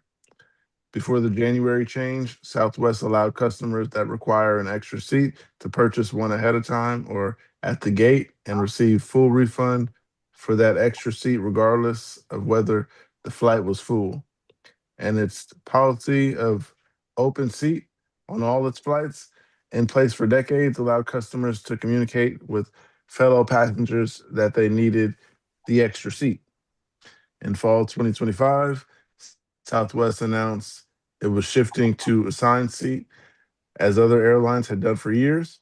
The new seating plan went into effect in January. The airline said that it would still try to refund passengers who needed an extra seat, but would no longer guarantee they would be reimbursed. Instead, the refund would depend on whether the flight was full. For Hyde, if her flight had been full, she would have had to buy another seat, no reimbursement, and been bumped to the next flight. In her more than 10 years of flying with Southwest, she said she has never purchased an additional seat.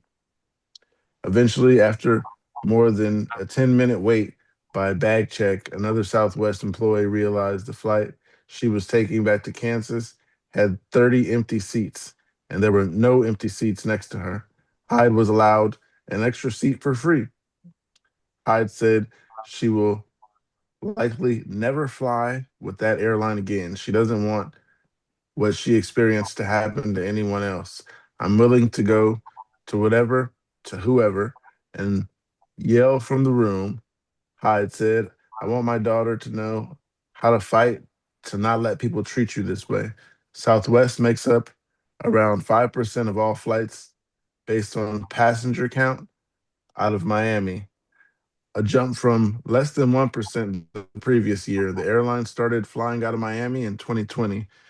It has long flown out of Fort Lauderdale's Hollywood International Airport. Southwest did not respond to the Miami Herald's inquiries on Hyde's experience or what standards is used to determine whether a passenger cannot fit into a seat. Southwest is working to create more consistent and seamless experience for customers who require an additional seat. A Southwest spokesperson said, wrote in an email to the Herald, on flights where seats are available, our agents at the airport are empowered to provide an additional seat at no extra cost to customers who require one. Um, yeah, there we go. Um, I don't know about the purchasing a seat thing. I'd say if you had to take a seat, then you might want to pay for that seat because that seat was kind of taken, by you. Um, Not to judging anybody for being however big they are. But how do you guys feel about that airport telling her she had to buy another seat?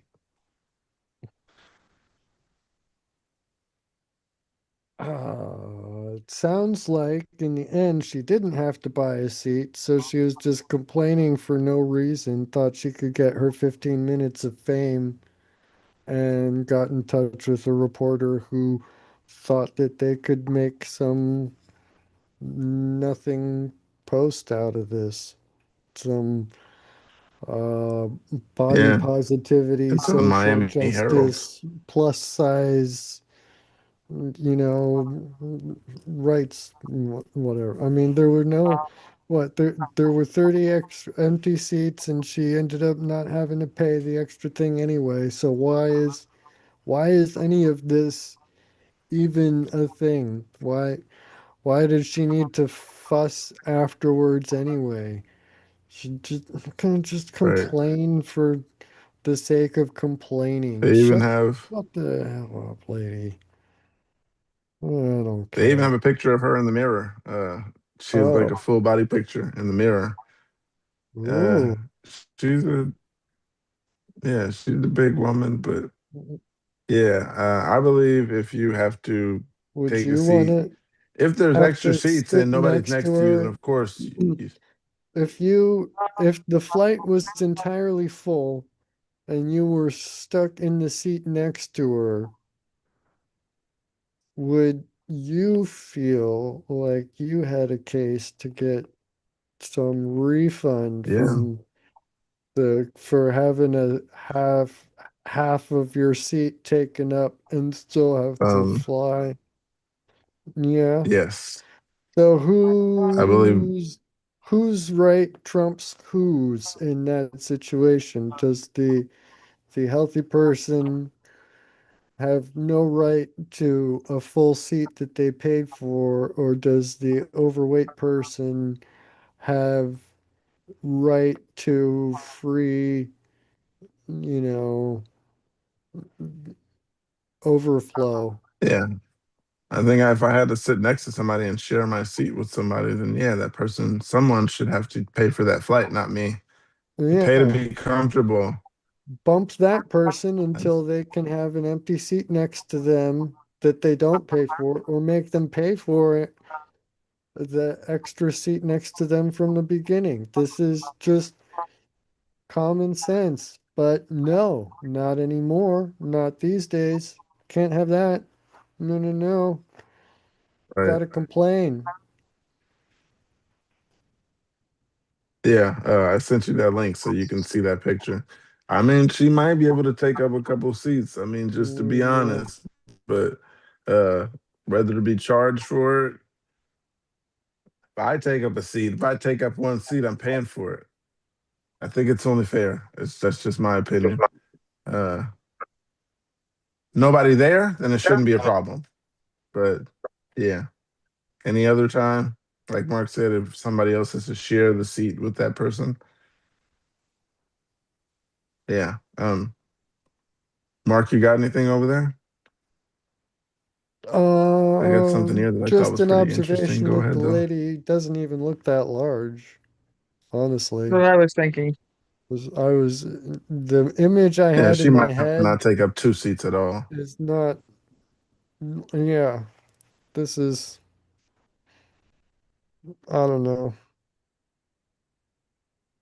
Whatever, Laney. You didn't pay for two seats anyway. Shut up.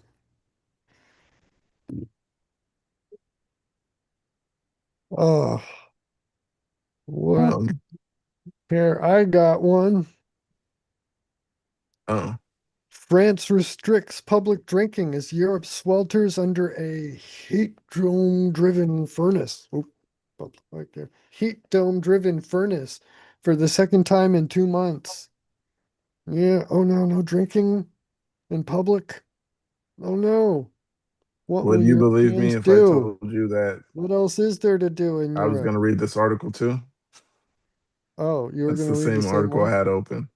Well, Well, you sent it to I me, so but never got mind. Go the ahead. You got intro that. in already first, so it's Go mine. ahead. Europe is sweltering under its second heat dome in 2 months, with temperatures spiking above 104 degrees Fahrenheit, bringing dangerous conditions across swaths of the planet's fastest warming continent. France banned public alcohol consumption. Oh no. Spain closed a World Cup fan zone, and the UK is bracing for an annihilation of its all-time June temperature record. Heat alerts here posted Monday by 26 countries from Ireland to Greece as soaring temperatures deliver one of Western Europe's worst June heat waves on record. The punishing temperatures are the result of a heat dome parked over the continent for the second time in 2 months. Heat domes are persistent, high pressure systems which act like a lid on a pot, trapping hot air and pushing it downward. The heat waves also come as a strengthening El Nino takes shape in the tropical Pacific. This natural climate pattern is known to increase the frequency and severity of heat extremes worldwide. Scientists say these kinds of heat waves are becoming more severe and more frequent as humans continue to burn fossil fuels and heat the planet. Extreme heat can quickly become dangerous and even deadly, especially on a continent where very few people have air conditioning.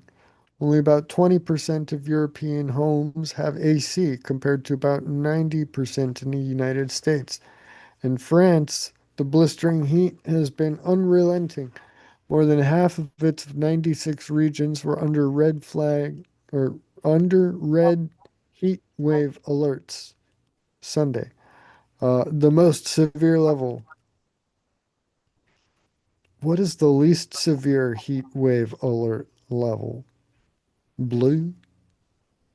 Purple? Might be us in California. Do I they don't know. have I wonder if they get wildfires. do they have like a whole heat wave alert rainbow,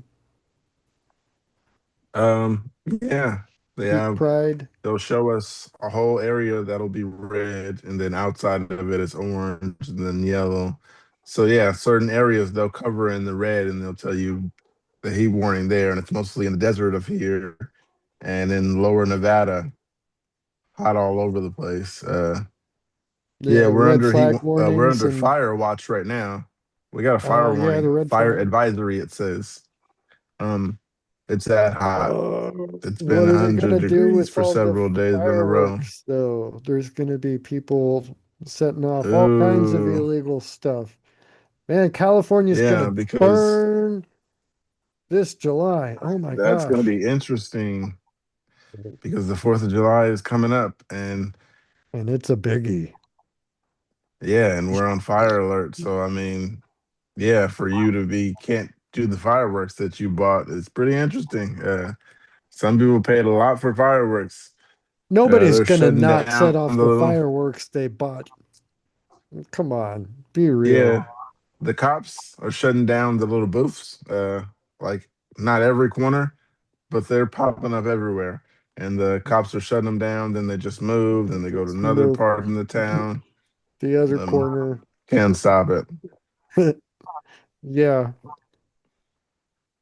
yeah. But that's going to be interesting because yeah, we got these warnings, and then I 4th of bet July, the it's right here around the corner. any Native American reservations in the area are probably rolling in money, right? They don't have to worry about fireworks bans.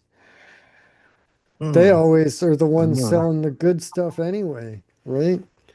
Florida has Yeah, there is a bans on resort here. all kinds of fireworks here. Anything that like explodes, you can't have here in Florida. You got to get them from the Seminole Reservation. Even Hmm. firecrackers. But everywhere, people set off mortars and stuff. It sounds like a battlefield. Just Yeah, so my mom. this year is gonna be nuts. Oh my gosh, the cats are gonna freak out. I'm not a My mom fan of the brings her 4th of dog in at July. night. No, Too Yeah, loud. my mom was bringing in her dog at nighttime because the fireworks they go off, they shoot them in the air once it gets late, and that's what's illegal in California. Nothing that goes in the air. yeah, Uh, but nobody listens to that. You hear it once it takes off, and then you hear the boom. yeah. So we're always prepared for it. The dog, she's in the backyard. We watched her on video. She'll just like jump up when she hear the taking off, and then after the blowing up, she just run in circles, barking. Can't find where the explosion's coming from. Is what it looks like. Looks like she's lost. But yeah, it's Poor usually in the dark because we have the girl. night vision on the camera. But yeah, it. I looked it up online. It said it triggers their fight or flight. Um, Yeah. So then Yeah. basically that's what she's doing. Fighting or flighting. She's trying to figure out where the fireworks sound is coming from. But it's so much you can't stop it. So Yeah. we just bring her Like in during the like a fireworks and let her run around. like a thunderstorm times 1,000. Right. It's Um yeah. Kitty's usually yeah, pretty even chill being in the about stuff, house, but even being inside the house, she'll run back to each door still barking because she can hear it. yeah. Well, yeah. Yeah. I mean, It sounds like a war zone around here during 4th of July. mm, It sounds like a war zone on the days leading up to, and they're doing more and more fireworks on the days leading up to it. And we still got like 2 weeks, but it's a people are week from using Saturday. more and more of their fireworks. Oh yeah, yeah. Like one day we were like, oh, they're not doing that much, and the next day you hear 5 times what you heard that day, and then the next day more and more and more. And I'm like, how many fireworks do they have? But these, like I said, these booths, a lot of corners out here got the little booth with people just buying so many fireworks. And like I said, police, all they do is pull up. You can't sell here, close it down, leave. They're not running out.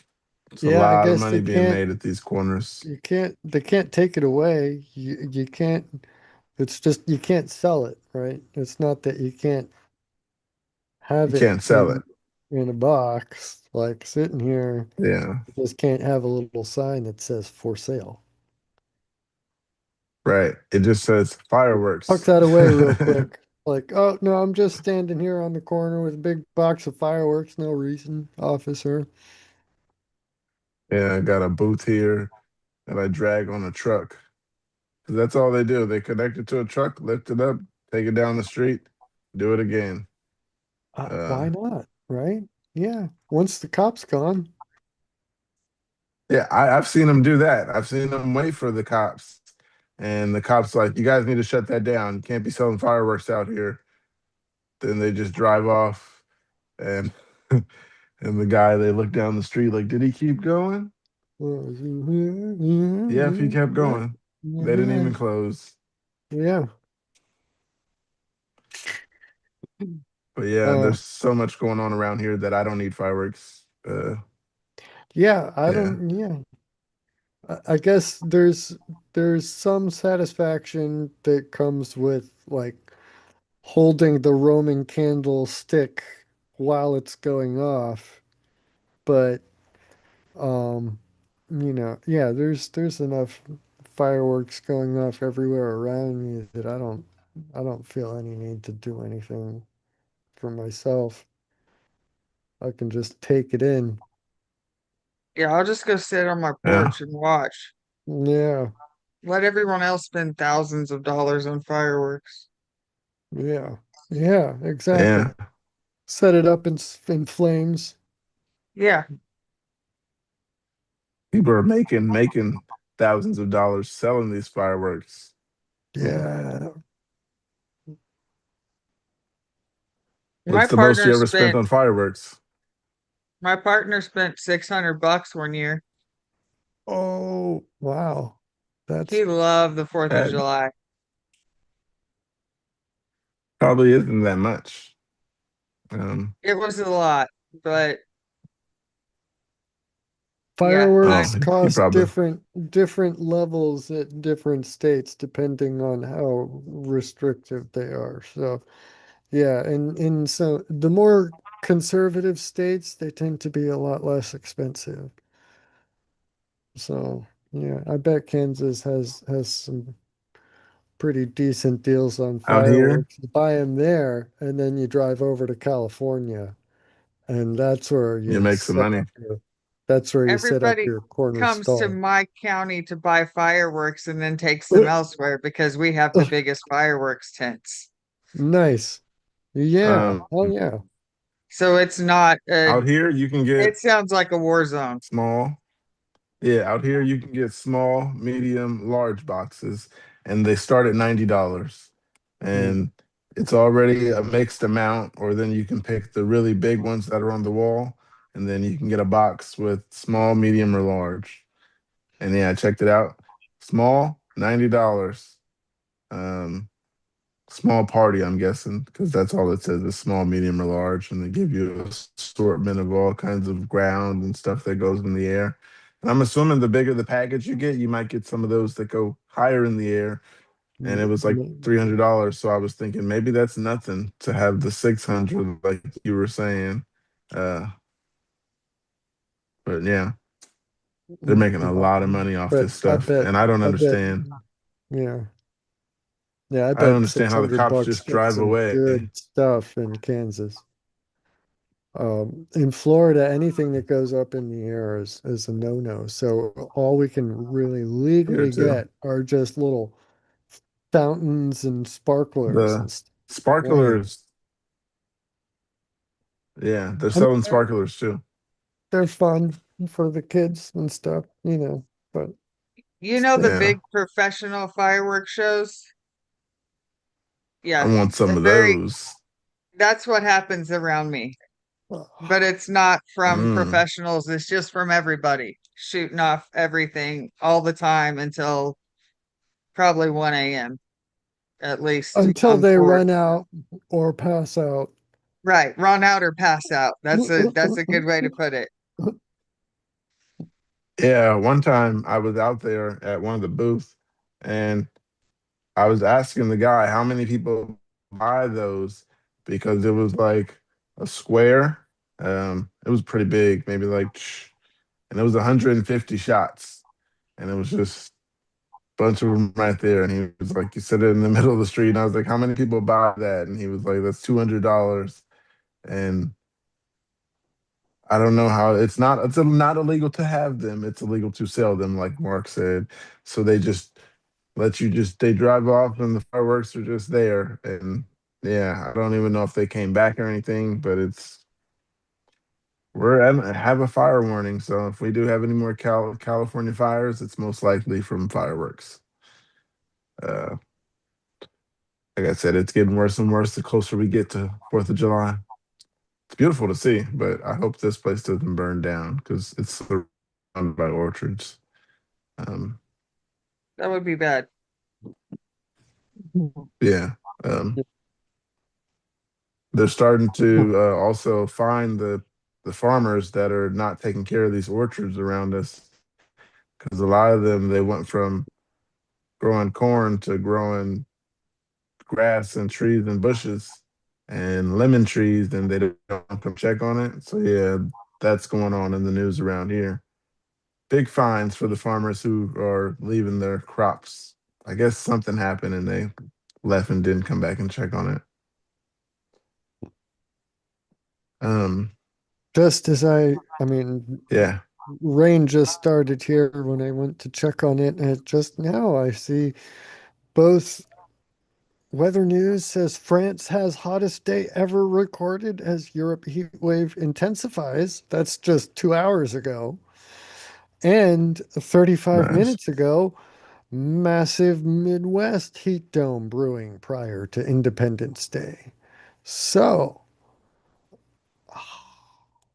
I I think the globe What is getting hotter, you guys. It seems like what uh, was the highest temperature that did it say what the high temperature was? That highest temperature ever recorded? um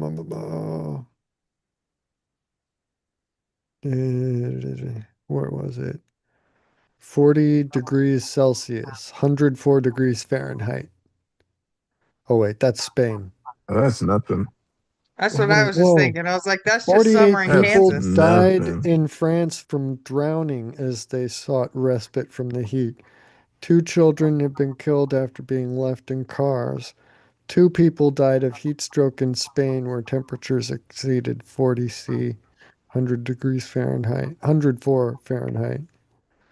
Um, Okay, Wednesday marked the hottest ever recorded in France, according to the National Weather Agency, with temperatures reaching 43.8 C or 110.8 degrees Fahrenheit.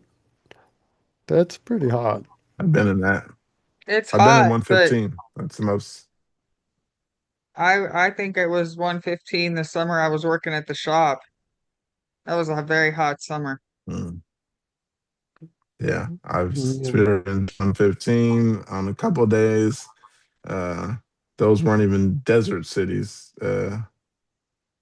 Those were regular towns.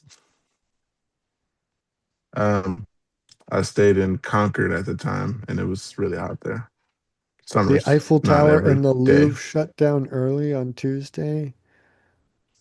I mean, the Oh, big Mm, difference is like you mentioned in that other article is the majority of them do not have air conditioning, whereas here yeah. everybody's got air conditioning basically, Yeah. not Yeah, being that's able why to escape everybody's the heat. all those people are drowning over there in Spain, just trying to get away, get when a they get break from away. it somehow. Yeah, man. Uh,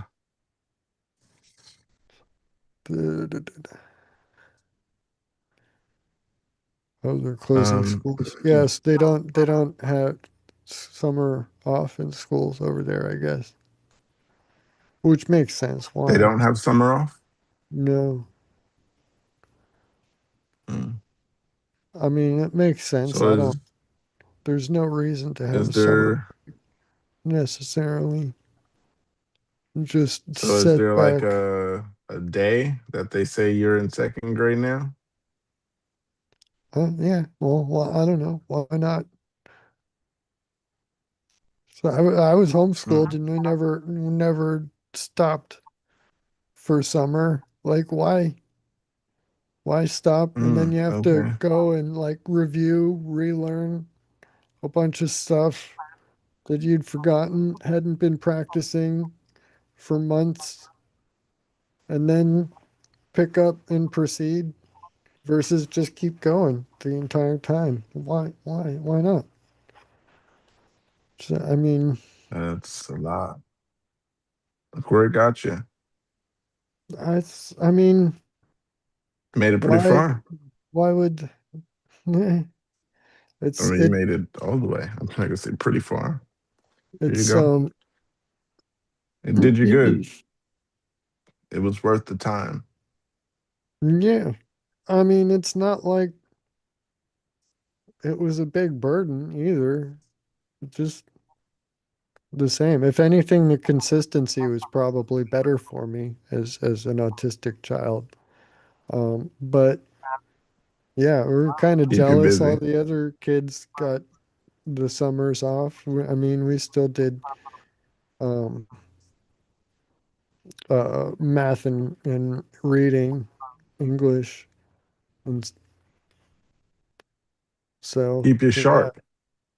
yeah, right. I mean, well, those are the two big ones at least, right? Reading, a consistent progression forward is better than having to go back and then review and relearn it. And math is the same thing. If you don't practice it, you lose the skills. So if you stop completely for Use it three or lose months, it. yeah, and the teachers have to review, repeat all of the stuff that from the last year that the kids forgot, and then they can actually teach the next grade level. So when you forego that, then yeah, you Not to can, mention when kids come back from summer break, they're all wild because they've been in summer break and it's hard to get them to even focus, you know, yeah, get back in the Yeah. yeah, swing of things. yeah. Yeah, there's I some year-round schools around here. Couple, but not a lot. My sister used to go to one of those. Uh, did she I got another resent article it? here. Did she not like I having, don't think so. no? She went to a regular high school. Well, not regular high school. She went to high school, and yeah, I'm not sure if she went to college, but I know for sure she went to high school. Uh, Kitty says river. I got a Oh, Andrea, you weren't here earlier. I have a cat. You have a Well, cat now? I'm not exactly the owner of a cat. My mother is treating strays really good, so now they're not leaving. You now own a cat. Yes, I told him. Uh, The universal cat I distribution system has issued you a cat, Yeah. at I've least one. discovered that I I have one don't. that's visiting my deck a lot in the Ooh, middle of the night. ooh, ooh, a little We got creeper. one, but this morning there was three out there. Um, He told his friends. usually this one that's out there, yeah, he'll usually go to sleep right in front of the door all day, and then he's gone at nighttime. But he'll be asleep in front of front of the screen door, the front door, just like laid out, and we got to be like, hey, hey, we try to get out. Uh, but yeah, he started bringing friends, and my mom, she bought food for him, and I'm like, that he's gonna keep coming back. But she named him Bobby. Uh, yeah, I I like that told her, why name. are you just feeding this stray? It's So not a now we got a stray. stray cat. Now you can Yeah. start posting cat pictures on the chat too. No, something's also wrong with his leg too. I think Oh, someone caught him. I mean, something may have got a hold of him. Poor kitty. Um, yeah, oh. he walks with a sway, a really So deep do one. I. Like you can tell something's going on. I waddle. Not like this cat. Mm. Not like this cat. But You yeah, I'll haven't have to seen take me a walk. video. Mm. No, I haven't. Sounds interesting. But where are we at again? Oh, cats. Let's talk Yeah, about I got cats, some man. cats. I'm in Yeah, Kansas. this cat is. Last I knew you were in California. Yeah, this cat. He's officially not a stray. There's been food bought for him, so I feel like he's ours now. And a name. And Yeah, and a yeah, name. and he has a name. Um, and he sleeps here all day, and then he leaves in the nighttime. Um, but cats do sleep most of the day, right? Very normal, yes. Yes, they're Yeah. diurnal. They're most active around dusk and dawn. They're Oh, Yeah, crepuscular. that's what I was crepuscular. telling my That's mom. yes, He stays in the yes. shade. I That's look. what he was doing. He decided to stay in the shade, and then my mom decided to feed him. So now the shade right in front of the porch, he stays there all day. And he was meowing a lot this morning. And then we go out there, and there's two more, and they're bullying him. Um, yeah, they were just like hanging out with him. And I told my mom, this is why they keep coming back. She comes in with food. And I told her that's why they're going to keep coming back. The other kitties probably like, oh, I'm getting fed over here. Then they're like, oh, well, let's go check it out. Why She's every gonna time turn we into come a over, cat she doesn't hoarder. feed you? I stopped her from giving them the food this morning. I told her the other cats are probably thinking to tell the other cat, you said there was food over here. They're not coming when we come. But yeah, that cat's getting fed every day, feeling good. And it's really small cat. So I'm thinking the other ones have been here for a while because they're all different colors. And one time, my mom went in the side door of the house, well, the garage that connects to the house, and I heard something as soon as she went in. So I didn't go. You got to go in the backyard, and then there's a door to the garage. I heard some stuff. I'm like, hold on 1 second before I go in there. I'm not just gonna walk in there and get attacked. And I know I heard something. So I put my flashlight on my phone up, and then eyes light up all over the place. I was like, somebody had a lot of kittens. Um, yeah, so now they're just around here, and this is home. and feeding them makes it even worse. But my mom likes cats, so she has a dog too. So You I won't told her have the a dog's rat getting jealous. problem.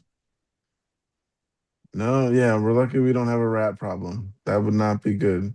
Um, um, Or lizards.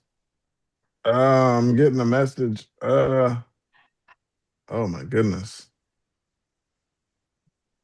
Uh, Hold on one second. We're having Okay, problems with that person. no problem. Yeah. Loving the lava lamp Um, view, by the way. It was an experiment and it turned out to work. Yeah. It shows them off much better. Yeah, it's a little redder than it looks in person, but the like the blue, the metallic blue actually shows up like visible. So that's kind of cool. I put the dye in this guy yesterday. Whoa. Did you? And yeah, so that's the yellow with the violet fountain pen ink and um I put the cap on it. I capped the bottle already. Yeah. So but now I'm kind of wondering if I should have waited, if I'm done fiddling with it, if it flows nicely or not. The color, I don't know, I might want to deepen the color a little bit too. It's, I don't, yeah, let me see if, You can always take the cap off and mess with it some more. yeah, that's kind of, I don't know, it's a little more blue than that looks. I love the one sitting next to it too. That is so pretty. Yeah, Yeah, that one. this camera does a good job with this one. That thing's beautiful. And the pink, I think the pink looks good in the blue, Yeah, it does. but that one, yeah, I like that one a lot. Mm, so, yeah, I might pop the cap off of that yellow one. But oh wait, I also got this guy. Here, orange comes through That was better. pretty too. Yeah, the orange does look a lot more like this than it does through this one here. Yeah. So I like the way it's going right now. It might be nice if it was a little more drippy, but I don't know. I there's some bubbles in it, and I'm hoping those bubbles will work out. I'm sure they So will eventually. It just needs some time. maybe they don't always come out like that. So I don't know. We'll see. But it's I think it'd be interesting to try putting the violet which direction? Here we go. Try putting the violet on the or in the fluid. Wow. Where do I? Here. Try putting the violet in with the orange. Um, because the purple really makes the yellow by the time it gets up to the top, it looks like almost solid red. Yeah. Um, and this ink is doing a much better job at that kind of color change differentiation through the top and even kind of the shadows, like the top of the blob there looks kind of red, and the bottom bit, like right at the glass, is really bright yellow, which is why it kind of saturates out the globe there. So, Yeah. um, yeah, uh, we'll see.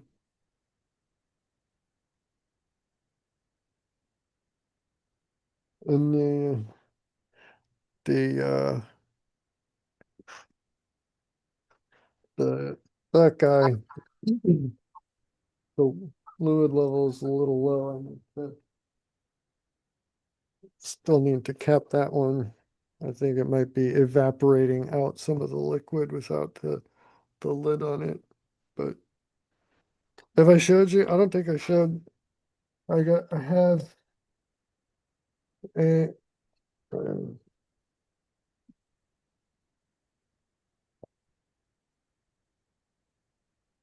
What is that? Oh, a capper. bottle Nice. capper. So yeah, so the whole That's nice. big official, yeah, it's a little magnet up on the top there. So just stick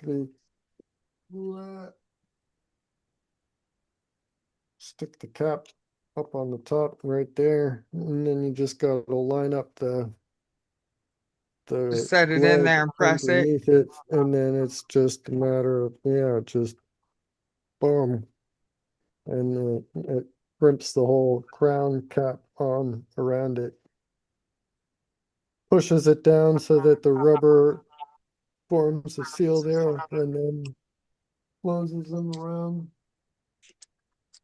So yeah, that's what I did with this guy yesterday.